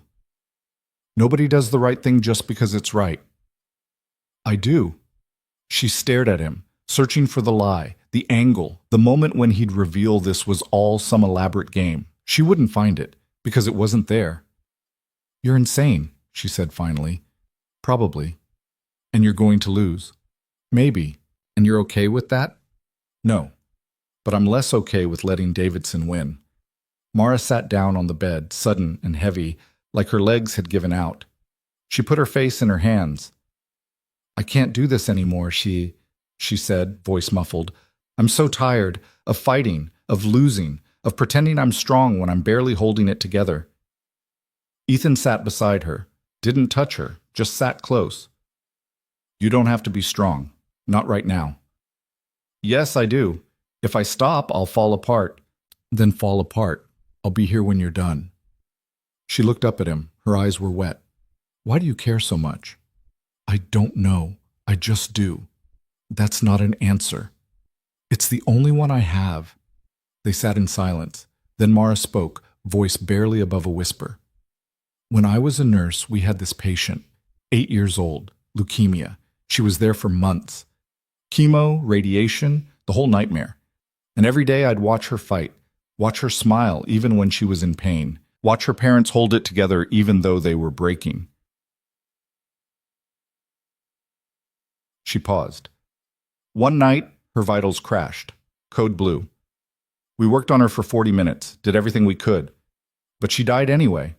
And I remember standing there after, covered in her blood, thinking, what's the point? We fought so hard, did everything right, and she still died. Mara, That's when I left nursing, because I couldn't take losing anymore. Couldn't take fighting battles that didn't matter. So I started driving, delivering boxes. Simple, easy. No one dies if I screw up. She looked at him. But this fight with Davidson's? It's the first time in years I've cared about something enough to risk losing. And now that I'm losing, I remember why I stopped caring in the first place. Ethan felt his throat tighten. You haven't lost yet. Yes, I have. You just don't want to admit it. Her phone buzzed again. She ignored it. It buzzed 2 more times. Check it, Ethan said. She did. And her expression changed. What? It's responses to the messages we sent. She scrolled through. Carlos Martinez, he's in. Wants to help, and someone named Jennifer Park. She says Davidson's charged her $1,200 for break work they never did. She kept scrolling. There's more, 5, 6, 7 people, all saying Davidson screwed them. Ethan felt hope flare. That's the pattern. That's what we need. But Denning already closed the case. Then we go over her head, file a new complaint with the Attorney General. Class action fraud. Too big to ignore. Mara stared at the messages, then at him. You really think we can win? I think we have to try. She was quiet for a long moment. Then she nodded. Okay. One more shot. But if this doesn't work, it'll work. You can't know that. No, but I can believe it. And right now, that's enough. They worked through the night again, documenting each new complaint, building timelines, cross-referencing invoices with actual work done. By dawn, they had a file that was damning. 14 victims. Over $30,000 in fraudulent charges. A pattern that spanned 5 years. Ethan called Lauren at 7 a.m. This better be important, she said, voice thick with sleep. It is. We've got a class action. 14 plaintiffs, all defrauded by Davidson's. I need you to file with the AG's office today. Today? Ethan, these things take time to prepare. We don't have time. Davidson's is actively threatening witnesses. If we don't move fast, people will back out. A pause, then, send me everything. I'll see what I can do. Thank you. Don't thank me yet. The AG's office doesn't move fast on these things, even with 14 victims. Then make them move. I'll try, but Ethan, this is going to cost you. Not just money, time, energy, reputation. Are you sure you want to go this far? He looked at Mara, asleep on his couch with her laptop still open, exhausted from a night of fighting when she should have given up hours ago. Yeah, he said. I'm sure. Okay, then let's burn them down. She hung up. Ethan set the phone down and checked on Sophie, still asleep, still safe. Then he went to the window and watched the sun rise over Seattle, wondering how a simple repair job had turned into a war, and whether he'd survive it. The Attorney General's office called 3 days later. Ethan was making Sophie pancakes when his phone rang. She was at the kitchen table coloring, finally back to herself after the fever. Mara was there too, sitting across from Sophie, helping her pick colors for what appeared to be a very ambitious rainbow. This is Ethan Vale, he answered, spatula in hand. Mr. Vale, this is Assistant Attorney General Rachel Kwan. I'm calling regarding the complaint filed by your attorney against Davidson's Automotive. Ethan's pulse quickened. He mouthed a G's office to Mara. Her head snapped up. Yes, thank you for calling. I've reviewed the documentation. 14 complainants is significant. The pattern of fraudulent billing is concerning. I'd like to move forward with a formal investigation. Relief flooded through him. That's great, thank you. Don't thank me yet. This is going to be a process. We'll need statements from all 14 victims. Full documentation of every transaction. And Mr. Vale? Davidson's has retained counsel, a firm out of Bellevue. They're aggressive. We can handle aggressive. Can you? Because they've already filed a countersuit. Defamation, harassment, tortious interference with business relations. They're asking for $2 million in damages. The number hung in the air like a threat. Let them ask, Ethan said. They're also requesting your financial records, claiming you're using your wealth to bully a small business owner. That's ridiculous. Maybe, But it plays well, billionaire versus local shop owner. The optics aren't great. The facts are great. That's what matters. Quan was quiet for a moment. I like your optimism, but this is going to get ugly. Are you prepared for that? Yes. And Ms. Quinn? Is she prepared because she's the primary plaintiff? Her face will be on this. Her name, her past. Everything will be scrutinized. Ethan looked at Mara. She was watching him, trying to read his expression. She's ready, he said. Good. Then let's proceed. I'll need all 14 complainants in my office next week for recorded statements. Can you make that happen? We'll make it happen. And Mr. Vale, one more thing. If at any point you want to settle this quietly, now's the time. Once we go public with an AG investigation, there's no walking it back. No, we're not settling. Even if it costs you millions? Even then. All right, I'll be in touch. She hung up. Ethan set the phone down carefully.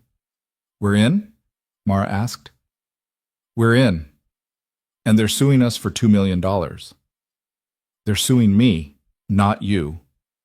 Same thing. No, it's not. That's my problem to handle.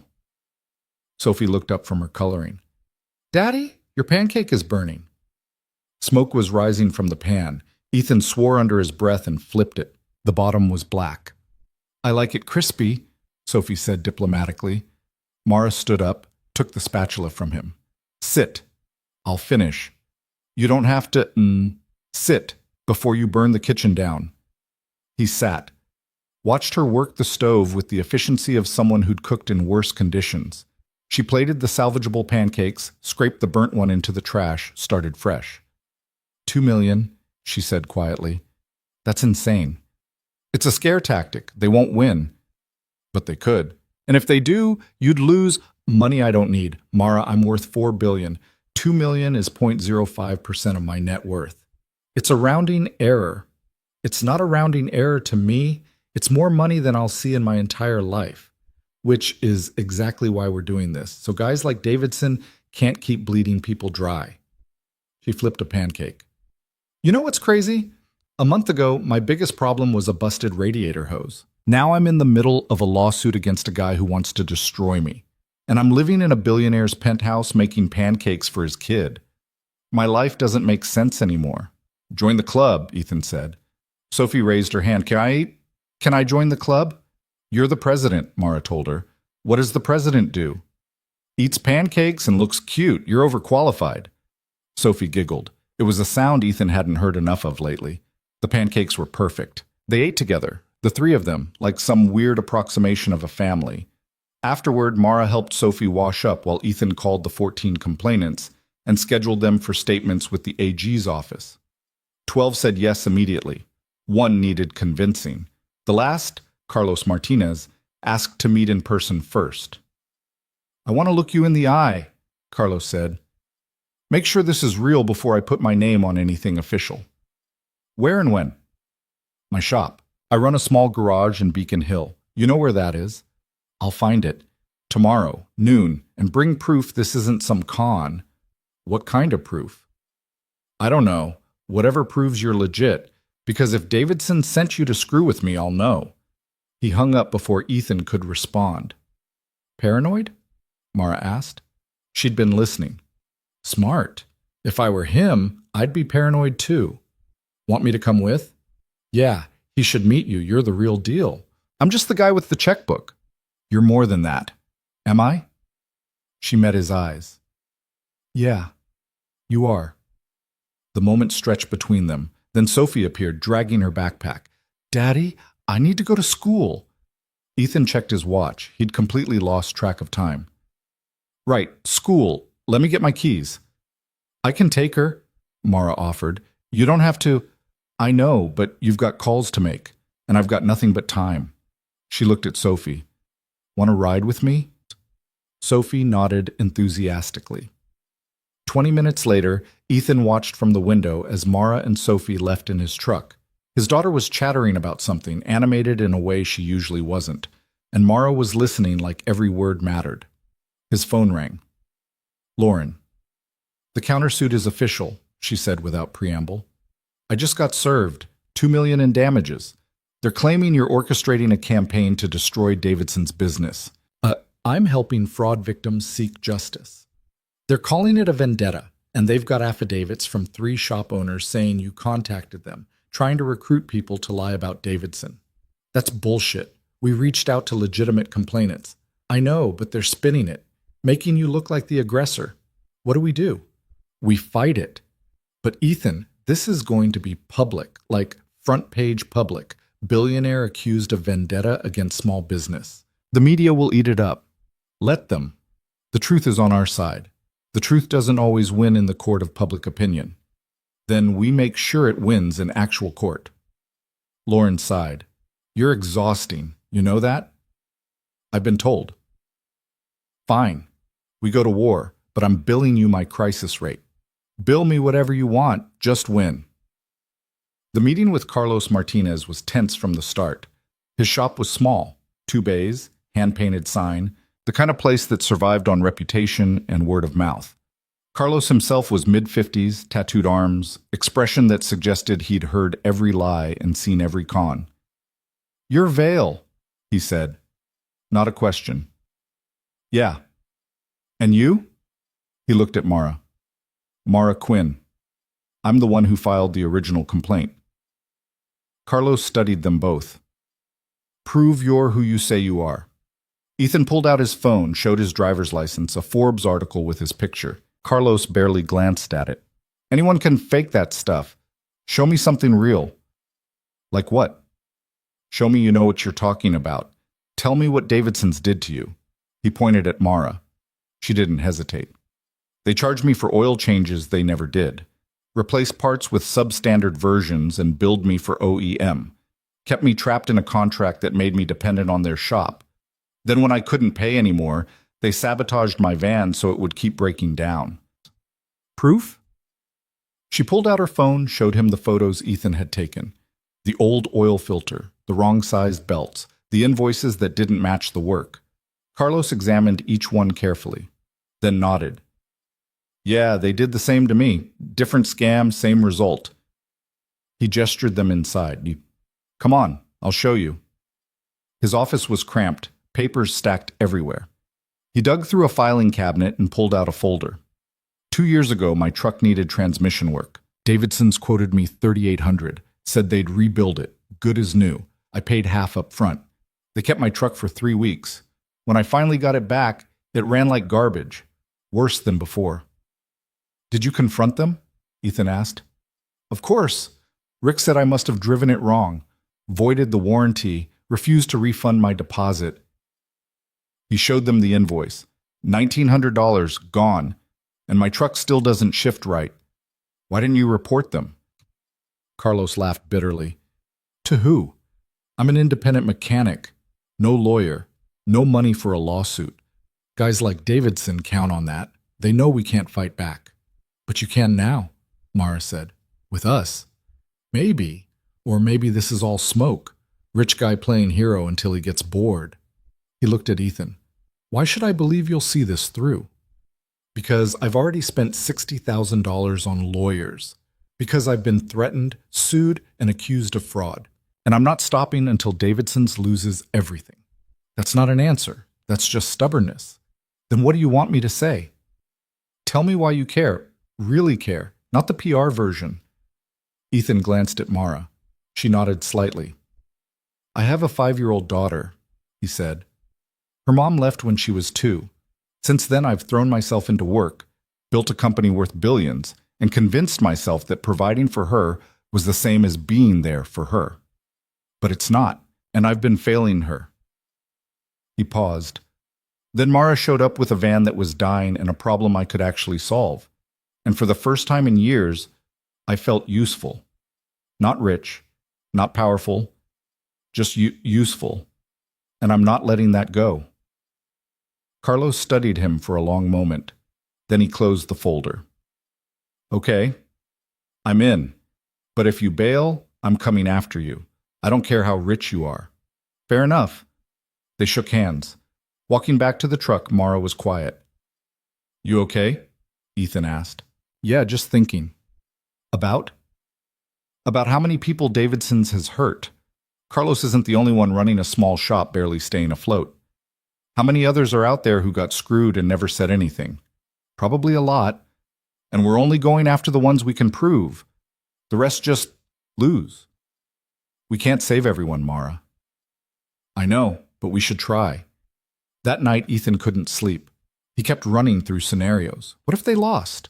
What if the AG dropped the case? What if Davidson's countersuit actually succeeded? At 2 a.m., he gave up and went to the kitchen.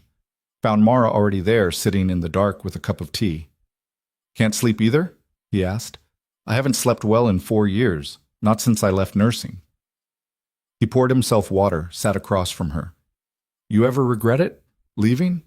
Every day. But I couldn't stay. Watching people die, knowing you did everything right, and it still wasn't enough. It breaks you. She stared into her tea. There was this one shift. We had 3 codes in 4 hours. 2 of them we got back. The third, she was 6. Drowning accident. By the time they brought her in, she'd been without oxygen too long. But we tried anyway.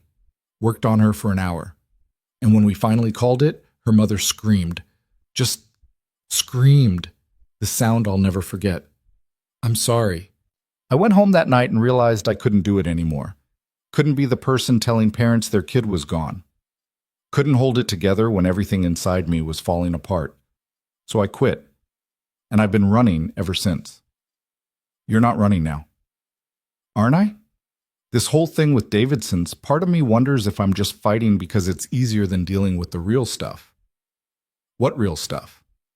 The fact that I'm 30 years old, living in someone else's guest room, with a business that's dead and a life that went nowhere. Iti altipuan masikin. She looked at him. You think I'm brave? I'm not. I'm just too stubborn to quit. Stubborn and brave look the same from the outside. Maybe, or maybe I'm just good at faking it. Ethan leaned forward. You want to know what I see when I look at you? I see someone who's been knocked down 100 times and gets up every single time. Someone who could have walked away from this fight, but didn't. Someone who's more worried about other people Davidson's hurt than about herself. That's not fake. That's real. Mara's eyes were bright. You barely know me. I know enough. Do you? Because I'm kind of a mess, Ethan. I'm broke, homeless, angry most of the time. I push people away because it's easier than letting them in. And I'm probably going to disappoint you eventually. Everyone disappoints everyone eventually. That's called being human. Yeah, well, I'm really good at it. Then we'll be really good at it together. She smiled despite herself. You're such a weirdo. I've been told that a lot lately. They sat in comfortable silence for a while. Then Mara spoke again. If we win this, and that's a big if, what happens after? What do you mean? I mean with us, this weird friendship or partnership or whatever it is. Does it just end? Why would it end? Because you'll go back to your life, running your company, being a billionaire, and I'll go back to mine. Whatever that looks like. Or maybe we just keep doing this, fighting for people who can't fight for themselves. That's not a business model. Who says it needs to be? Maybe it's just what we do. Mara considered that. You'd really do that? Give up your company to chase fraud cases? I haven't given up my company. I've just stopped letting it define me. What defines you now? He thought about it. Sophie, this fight, you. The words hung between them. Mara looked away first. That's a lot of pressure, she said quietly. I don't mean it like that. I just mean you've changed things for the better. Have I? Or have I just dragged you into a mess? Both. But I needed the mess. She met his eyes again. You're really weird, you know that? You've mentioned it. The hearing was scheduled for the following week. All 14 complainants showed up at the AG's office in downtown Seattle. Ethan had rented a conference room nearby, and they gathered there first, a mix of people who'd never met but shared the same story. Carlos was there. Jennifer Park, the woman who'd been charged for brake work that never happened. A couple in their 60s who'd lost $3,000 to phantom repairs. A delivery driver like Mara, who'd had 2 vans destroyed by Davidson's neglect. Rachel Kwan walked them through what to expect. The questions, the pressure, the fact that Davidson's lawyers would try to discredit them. They'll say you're lying for money, she explained, that you're part of a coordinated effort led by Mr. Vale here. They'll dig into your backgrounds, looking for anything they can use. What if they find something? One woman asked nervously. Then we deal with it. Honesty is your best defense. If you made mistakes in the past, own them, but be clear about what Davidson's did to you. And if we mess up? Jennifer asked. Then we correct it. This isn't a trial yet. It's just statements, information gathering, but it matters. So tell the truth. All of it. One by one, they went into recorded sessions. Ethan waited outside with Mara, watching people emerge looking drained. This is harder than I thought, Mara said. What is? Watching people relive getting screwed over, seeing how much it still hurts. They're doing it because of you, because you went first. That doesn't make me feel better. It makes me feel responsible. You are responsible for giving them a chance to fight back. When Mara's turn came, Ethan waited in the hall, pacing. She was in there for 90 minutes. When she emerged, her eyes were red, but her expression was steel. How'd it go? He asked. I told them everything, the fraud, the threats, the fact that I've been living in my van. They recorded all of it. Good. Is it? Because now it's permanent, on record. My life is officially a disaster in government files. Your life is officially evidence of a crime. There's a difference. That night, news broke. A local station picked up the story. Attorney General investigating prominent Renton auto shop for fraud. 14 victims. Millions in potential damages. And buried in the third paragraph, Ethan's name. His phone started ringing immediately. Media requests. Interview offers. By morning, it had exploded. The Seattle Times ran a front-page story. Billionaire's crusade against auto shop raises questions. The angle was exactly what Lauren had warned about. Rich guy bullying small business. Davidson's lawyer gave an interview painting Rick as the victim. A hardworking shop owner being targeted by a wealthy elite with a savior complex. Mr. Vale has never run an auto shop, the lawyer said on camera. He has no understanding of the industry, yet he's decided to destroy a family business that served this community for 23 years. Why? Because he's bored. Because he can. Ethan watched the interview with Mara. His hands clenched into fists. Breathe, she said. This is bullshit. It's strategy. They're playing to public sympathy. It's working. Look at the comments. He showed her his phone. Social media was lighting up. Half the people were calling Davidson's a fraud. The other half were calling Ethan a bully. One comment stood out. Rich people are so out of touch. This guy probably spends more on coffee than Davidson's makes in a year, and he wants to destroy them over what, a few $1,000s? Pathetic. Turn it off, Mara said. They don't know what happened. They don't know what he did to you, to all of those people. No, they don't. And they won't unless we change the narrative. How? She thought for a moment. We tell our story. The real one. Not through lawyers or press releases, directly. You mean like an interview? I mean like a video. Us. Explaining what happened, showing the evidence, making it impossible to ignore. Davidson's will sue. Let them. We're already being sued. What's one more? Ethan considered it. It was risky, but staying silent while Davidson's controlled the narrative was riskier. Okay, let's do it. They filmed it that night in Ethan's shop. No professional crew, just Mara's phone on a tripod. Ethan started, explaining how they'd met.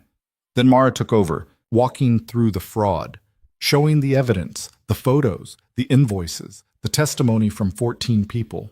This isn't about money, she said to the camera. It's about justice, about making sure people like Rick Davidson can't keep hurting people who can't fight back. And if that makes me a liar or Ethan a bully, so be it. We know the truth, and we're not backing down. They posted it to YouTube at midnight. By morning, it had 50,000 views. By afternoon, 200,000. The comments shifted. Holy shit, this is real. I took my car to Davidson's last year. Now I'm wondering if they screwed me too. That billionaire seems legit, like he actually cares. But not everyone was convinced. Some still saw Ethan as the villain. And then the threats started, emails telling him to back off. messages warning that accidents happen. One particular message stood out, sent from a burner account. Your kid goes to Lakeside School, right? Cute uniform. Ethan's blood turned to ice. He forwarded it to the police immediately. They opened an investigation but said there wasn't much they could do without more concrete threats. We'll increase patrols near the school, the officer said, and I'd recommend private security for your daughter. That night, Ethan hired 2 bodyguards, one for Sophie at school, one for the penthouse. Mara found him sitting in the dark, staring at his phone. What happened? She asked. He showed her the message. Her face went pale. They're threatening Sophie? They're threatening the idea of Sophie, trying to scare me. Is it working? Yeah. She sat beside him.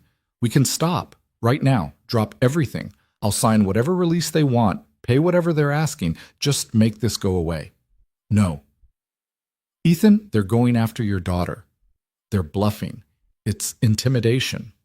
What if they're not? What if something happens to her because of this? Then I'll never forgive myself. But I also won't let them win by threatening my kid. Because that sets a precedent that you can break the law, hurt people, and get away with it by scaring the good guys into silence. The good guys die in real life, Ethan. Sometimes, but not today. 2 days later, Mara's van, the one still sitting abandoned in Georgetown, was torched. The fire department called at 4 a.m. By the time Ethan and Mara arrived, it was a blackened shell. The fire investigators said it was arson. Accelerant poured through the interior, lit from the outside. Any cameras? Ethan asked. We're checking, but this area is pretty isolated. Mara stood staring at the wreckage. Her last van, the final piece of her business. Gone. I'm sorry, Ethan said. Don't be. It was already dead. She turned to him. But this proves we're right. They wouldn't be doing this if they weren't scared. Or they're doing it because they're dangerous. Same thing. The next morning, Rachel Kwan called. We've made a decision, she said. Based on the evidence and statements, we're filing formal charges against Davidson's Automotive and Richard Davidson personally, 15 counts of fraud, 3 counts of witness intimidation. This is happening. Ethan felt relief crash over him. When? Arraignment is Monday. It'll be public. Media will be everywhere. Are you ready? We're ready. Monday came fast. The courthouse steps were packed. Reporters, cameras, people holding signs both supporting and condemning them. Ethan held Sophie's hand on one side. Mara stood on the other. Rick Davidson arrived with his lawyer, looking confident. He saw Ethan and smiled. Not friendly, predatory. Inside, the judge read the charges. Davidson pled not guilty. Bail was set at $50,000. He posted it immediately and walked out. On the courthouse steps, his lawyer gave a statement. My client is innocent. These charges are politically motivated, driven by a billionaire with unlimited resources and a personal vendetta. We will fight this, and we will win. Then it was their turn. Rachel Kwan spoke first, outlining the evidence. Then she stepped aside and let Mara speak. For 2 years I trusted Davidsons with my business, Mara said. Her voice was steady, clear. I paid them thousands of dollars. And in return they lied to me, cheated me, destroyed my livelihood. This isn't about revenge. It's about accountability.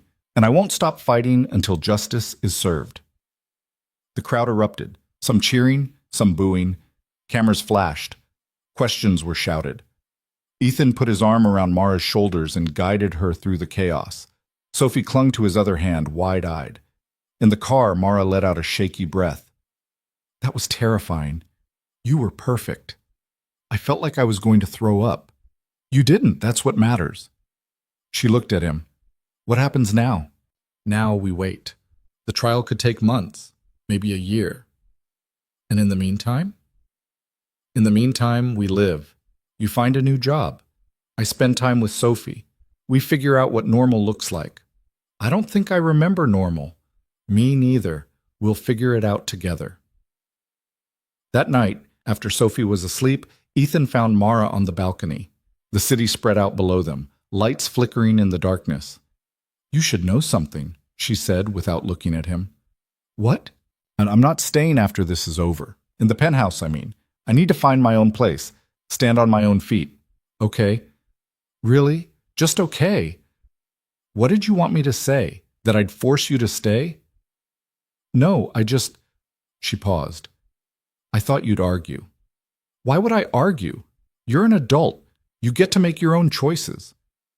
Even if they're stupid? Especially then. She smiled despite herself. You're really something, you know that? I've been told. They stood in silence for a while. Then Mara spoke again. Whatever happens with the trial, I want you to know. You changed my life, for real. I was drowning, and you threw me a rope. You grabbed it, that's the hard part. Still, thank you. You're welcome. She turned to face him fully, and for a moment something passed between them.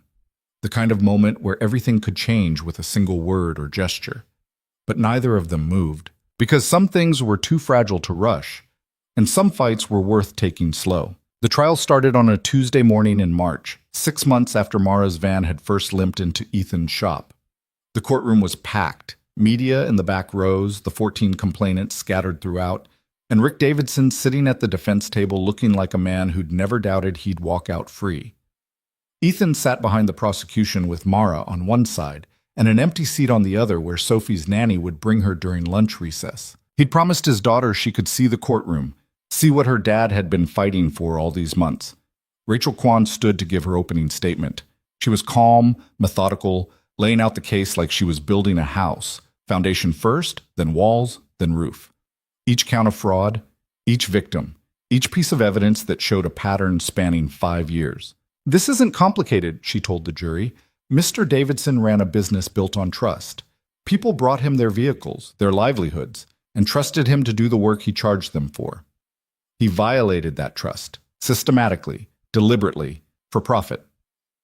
The evidence will show 15 separate instances where Mr. Davidson billed customers for services he never performed, used substandard parts while charging premium prices, and trapped victims in contracts that made them dependent on his continued fraud. Davidson's lawyer stood next.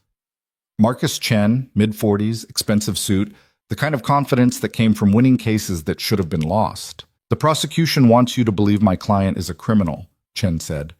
But what they're really showing you is a small business owner trying to survive in an impossible economy. Yes, mistakes were made. Parts sometimes fail. Work occasionally needs to be redone. That's not fraud. That's the reality of running an auto shop. And when one customer, Ms. Quinn, couldn't pay her bills, she found a billionaire willing to fund a vendetta. That's what this case is really about. Revenge dressed up as justice. Mara's jaw tightened beside Ethan. He put his hand over hers under the table. He's lying, she whispered. I know. The jury will too. The first witness was Jennifer Park, the woman who'd been charged $1,200 for brake work that was never done. She was nervous, hands shaking as she took the stand, but her story was clear. I brought my car in because the brakes were squeaking, she said. Mr. Davidson told me the pads were worn down to nothing, said it was dangerous to drive, quoted me $1,200 for parts and labor. And did you authorize that work? Kwan asked. Yes. I needed my car for work. I couldn't risk it. What happened next? I picked it up 3 days later, paid in full, drove it home. The brakes still squeaked. Did you bring it back? I called. Mr. Davidson said new brakes need time to break in, that the noise would stop after a few hundred miles. Did it? No, it got worse. So I took it to another shop. They looked at it and told me the brake pads weren't new. They were the original ones. Someone had just cleaned them and put everything back together. Chen cross-examined, trying to suggest she was mistaken, that maybe the second shop was lying to get her business, but Jennifer held firm. I know what I was told, she said, and I know what I paid for. Mr. Davidson lied to me. The testimony went on for 3 days, each victim telling the same story with different details. Carlos Martinez and his transmission. A couple named the Johnsons who'd lost $3,000 on engine work that was never completed. A delivery driver who'd had 2 vans destroyed by neglect disguised as maintenance. And then it was Mara's turn.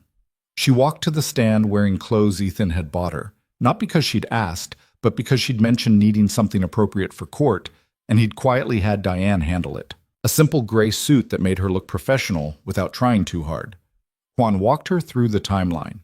how she'd bought 3 vans from Davidson, how he'd set up the exclusive maintenance contract, how over 2 years she'd paid nearly $7,000 for services that were either incomplete or never performed. "Did you trust Mr. Davidson?" Quan asked. "Yes, completely. He sold me the vans, set up financing, seemed like he wanted to help me succeed." "When did that change?" "When my vans started breaking down, one after another, and every time I brought them in, the problems got worse instead of better." "Did you question him?" "Of course, but he always had an explanation. The parts were worn out.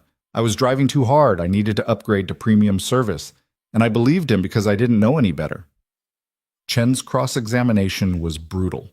He questioned her financial history, her eviction notices, the fact that she'd been living in her van. "Isn't it true, Ms. Quinn, that you were desperate? That you needed money and saw an opportunity when Mr. Vale showed interest in your case?" "No." "No? You didn't need money." "I needed money. I still need money. But that's not why I'm here." "Then why are you here?" Mara looked directly at the jury. "Because what he did was wrong, and if I don't stand up and say something, he'll keep doing it to other people who can't fight back."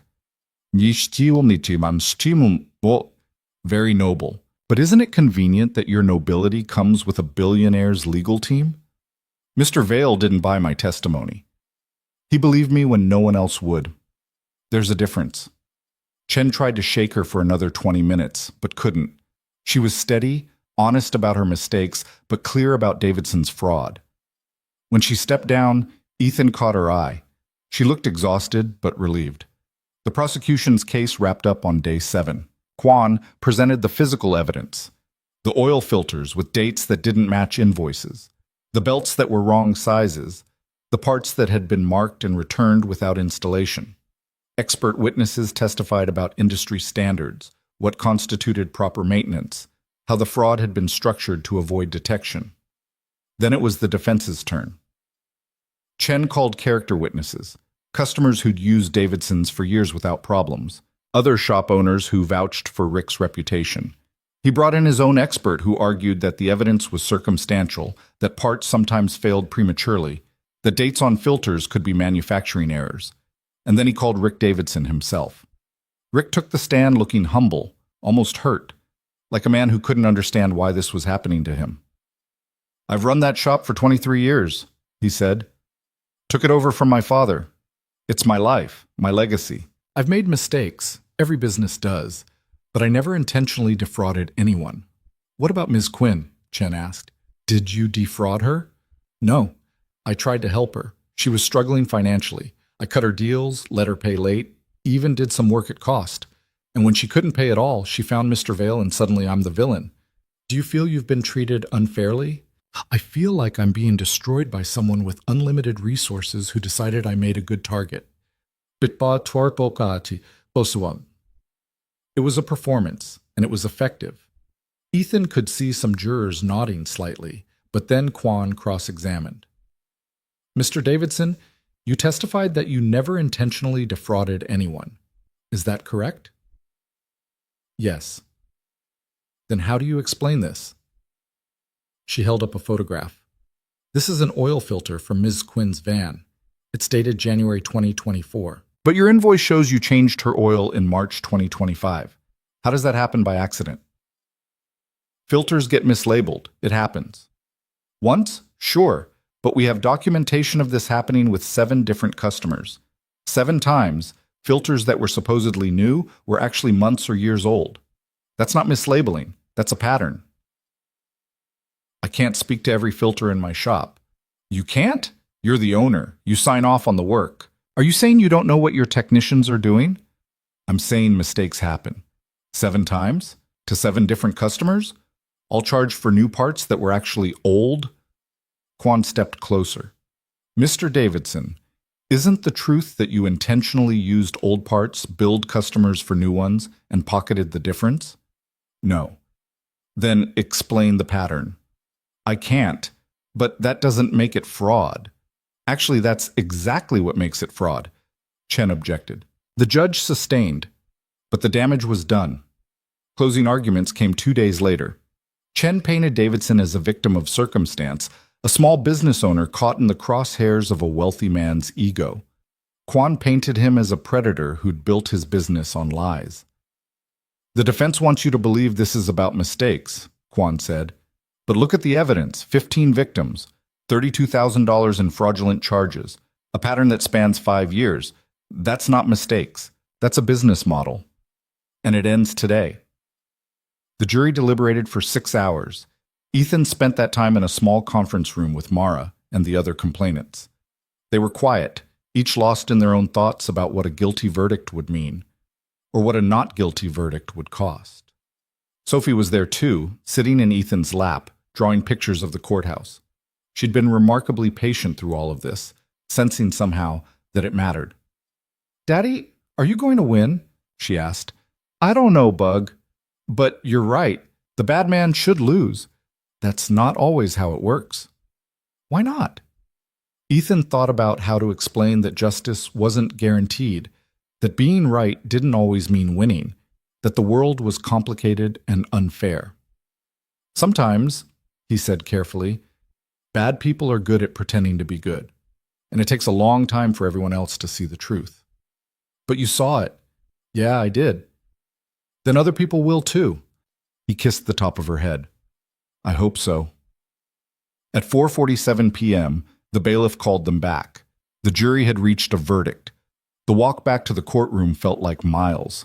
Ethan held Mara's hand. Not romantic, just human. Two people who'd fought together waiting to see if it mattered. The jury foreman stood. "In the case of the state of Washington versus Richard Davidson and Davidson's Automotive, on the count of fraud in the first degree, we find the defendant guilty." Mara's hand tightened in Ethan's. "On the count of fraud in the second degree, we find the defendant guilty." It continued. 15 counts, 15 guilty verdicts. When it was done, Rick Davidson sat motionless at the defense table. His lawyer was already talking about appeals, but Rick wasn't listening. He was staring at the jury like he couldn't understand what had just happened. The judge set sentencing for 3 weeks out and dismissed court. Outside, the media swarmed. Rachel Kwan gave a brief statement, then stepped aside for Mara. She stood at the microphone, and for a moment she didn't speak. Just looked at the cameras, at the crowd, at the proof that speaking up had mattered. 2 years ago, she said finally, I was struggling to keep my business alive. I trusted someone who promised to help, and instead, he nearly destroyed me. Today, justice was served. Not because I had money or power or connections, but because the truth mattered more than his lies. And I want every person out there who's been cheated, who's been taken advantage of, who thinks they're too small to fight back. You're not. Your voice matters. Your story matters. Don't let anyone tell you otherwise. The crowd erupted in applause. Ethan stood back watching her own this moment. She didn't need him here. Didn't need his money or his platform or his lawyers. She'd won because she'd refused to be silent. Sentencing came 3 weeks later. The judge gave Rick Davidson 4 years in prison and ordered him to pay full restitution, $32,000 split among the victims, plus fines and court costs. Davidson's Automotive was shut down permanently. The building sold to pay debts. It wasn't everything. 4 years wouldn't undo the damage. $32,000 wouldn't replace the businesses destroyed or the trust broken. But it was something. And sometimes, something was enough. After the sentencing, Ethan took Mara and Sophie to lunch at a small diner in Fremont. Nothing fancy. Just burgers and fries and the kind of normalcy they'd been missing for months. So what now? Mara asked, stealing a fry from Sophie's plate. Now you rebuild, Ethan said. With what? My vans are gone. My business is dead. Then start a new one. On what capital? Ethan pulled an envelope from his jacket and slid it across the table. What's this? Mara asked. Open it. Inside was a check. Not to her, to a business account he'd set up. Quinn Logistics LLC, $50,000. Ethan, I can't. It's not a gift, it's an investment. I'm putting in 50 grand, you're putting in the work. We split profits 60-40. You get the 60 because you're doing the actual labor. You're serious. Completely. But there's a condition. Of course there is. You hire fair, pay fair, treat people the way you wanted to be treated. Build something that matters. Mara stared at the check. This is insane. Probably, but we're good at insane. We? Yeah, we. I'm not going anywhere. She looked up at him. Why? The case is over. You won. You can go back to your life. This is my life now, fighting for people who need it, building things that matter. And I can't think of a better partner than someone who knows what it's like to lose everything and still get back up. Sophie raised her hand. Can I be a partner too? Absolutely, Mara said. You're in charge of morale. What's morale? Keeping everyone happy. I can do that. I'm very happy. She demonstrated by grinning with ketchup on her face. They laughed. The three of them, in a diner booth, planning a future that made no sense on paper but felt right in every way that mattered. Over the next 6 months, Quinn Logistics grew. Mara bought 2 used vans, inspected thoroughly by Ethan himself, hired a driver, then another, built a reputation for reliability and honesty that spread through Seattle's delivery community. Ethan split his time between the shop and Vail Industries, finally finding a balance that didn't make him feel like he was failing at both. He made it to Sophie's recitals, her soccer games, her bedtime stories, and Mara moved into her own apartment, small, affordable. Hers. She'd tried to pay Ethan back for the months in his guest room, but he'd refused. You watched Sophie when I couldn't, made pancakes, reminded me what normal feels like. That's worth more than rent. They stayed close, not romantic, though there were moments when it could have been. But they'd both learned that some relationships mattered more than labels. What they had was partnership, trust, the knowledge that they'd fought together and won. One Saturday morning, a year after the verdict, Ethan was in his shop when someone knocked on the door. He looked up to find an older woman standing there, nervous. Are you Ethan Vail? She asked. Yeah, can I help you? I saw the news about what you did with Davidson's. She twisted her hands. I think someone's doing the same thing to me.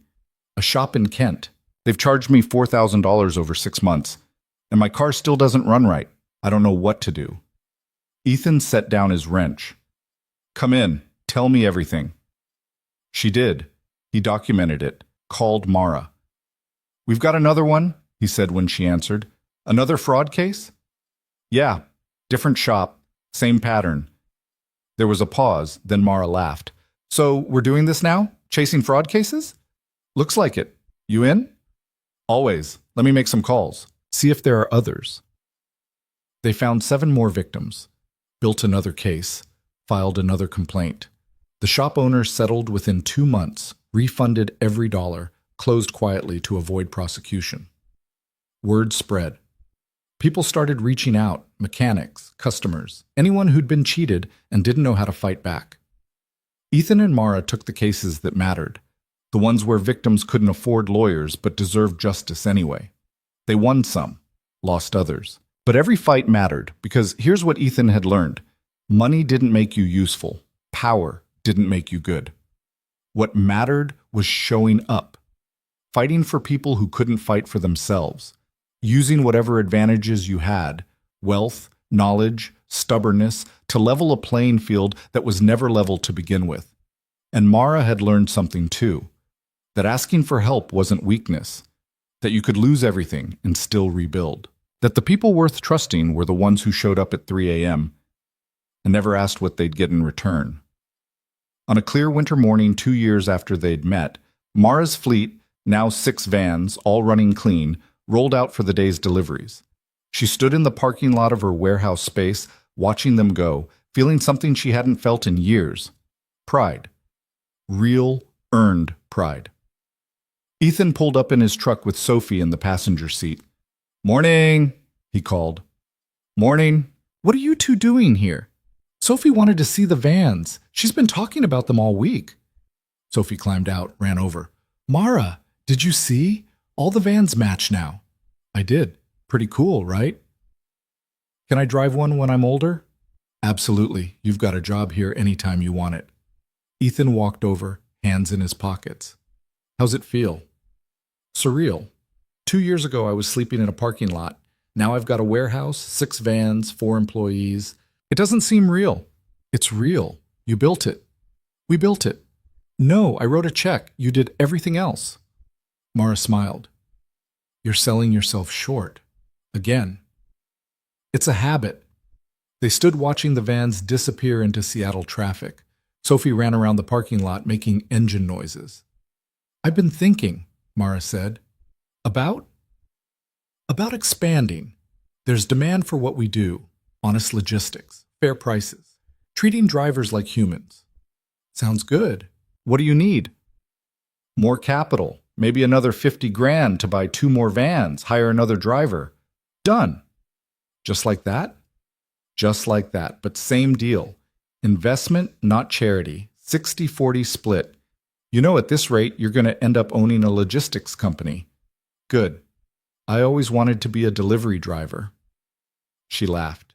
You're ridiculous. I've been told. Sophie ran back over. Daddy, can we get lunch? I'm hungry. Already? We just had breakfast. I'm a growing kid. Growing kids need food. Mara knelt down. You know what? I'm hungry too. Want to get pizza? Yes, can we, Daddy? Ethan looked at the two of them, his daughter and the woman who'd changed everything, and felt something settle in his chest. Contentment, maybe, or purpose, or just the knowledge that he was exactly where he needed to be. Yeah, he said. Let's get pizza.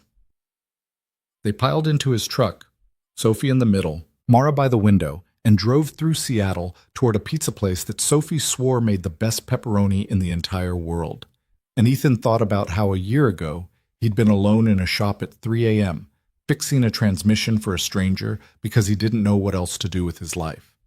Now he had a daughter who laughed more, a business partner who challenged him, a purpose that went beyond profit margins and stock prices. He hadn't saved Mara. If anything, she'd saved him, reminded him that money was just a tool, that power meant nothing without purpose, that the only wealth that mattered was the kind you built with your hands and gave away freely. At the pizza place, they squeezed into a booth. Sophie ordered pepperoni. Mara got vegetarian. Ethan went with whatever special was on the board. To new beginnings, Mara said, raising her water glass. To second chances, Ethan added. To pizza, Sophie contributed. They clinked glasses. And in that moment, surrounded by the noise of a crowded restaurant and the warmth of people who mattered, Ethan understood something fundamental. Success wasn't measured in billions or buildings or how many people knew your name. It was measured in moments like this. Pizza with people you loved, problems you could solve. The knowledge that tomorrow you'd wake up and fight for someone who needed it. That was enough. More than enough. It was everything. Because in the end, the richest people weren't the ones with the most money. They were the ones who knew what to do with it, who used their advantages to lift others instead of building walls, who understood that true power came from showing up when someone needed help and never asking what you'd get in return. Ethan had spent years building an empire, but it took a woman with a broken van and more courage than capital to teach him what empires were for.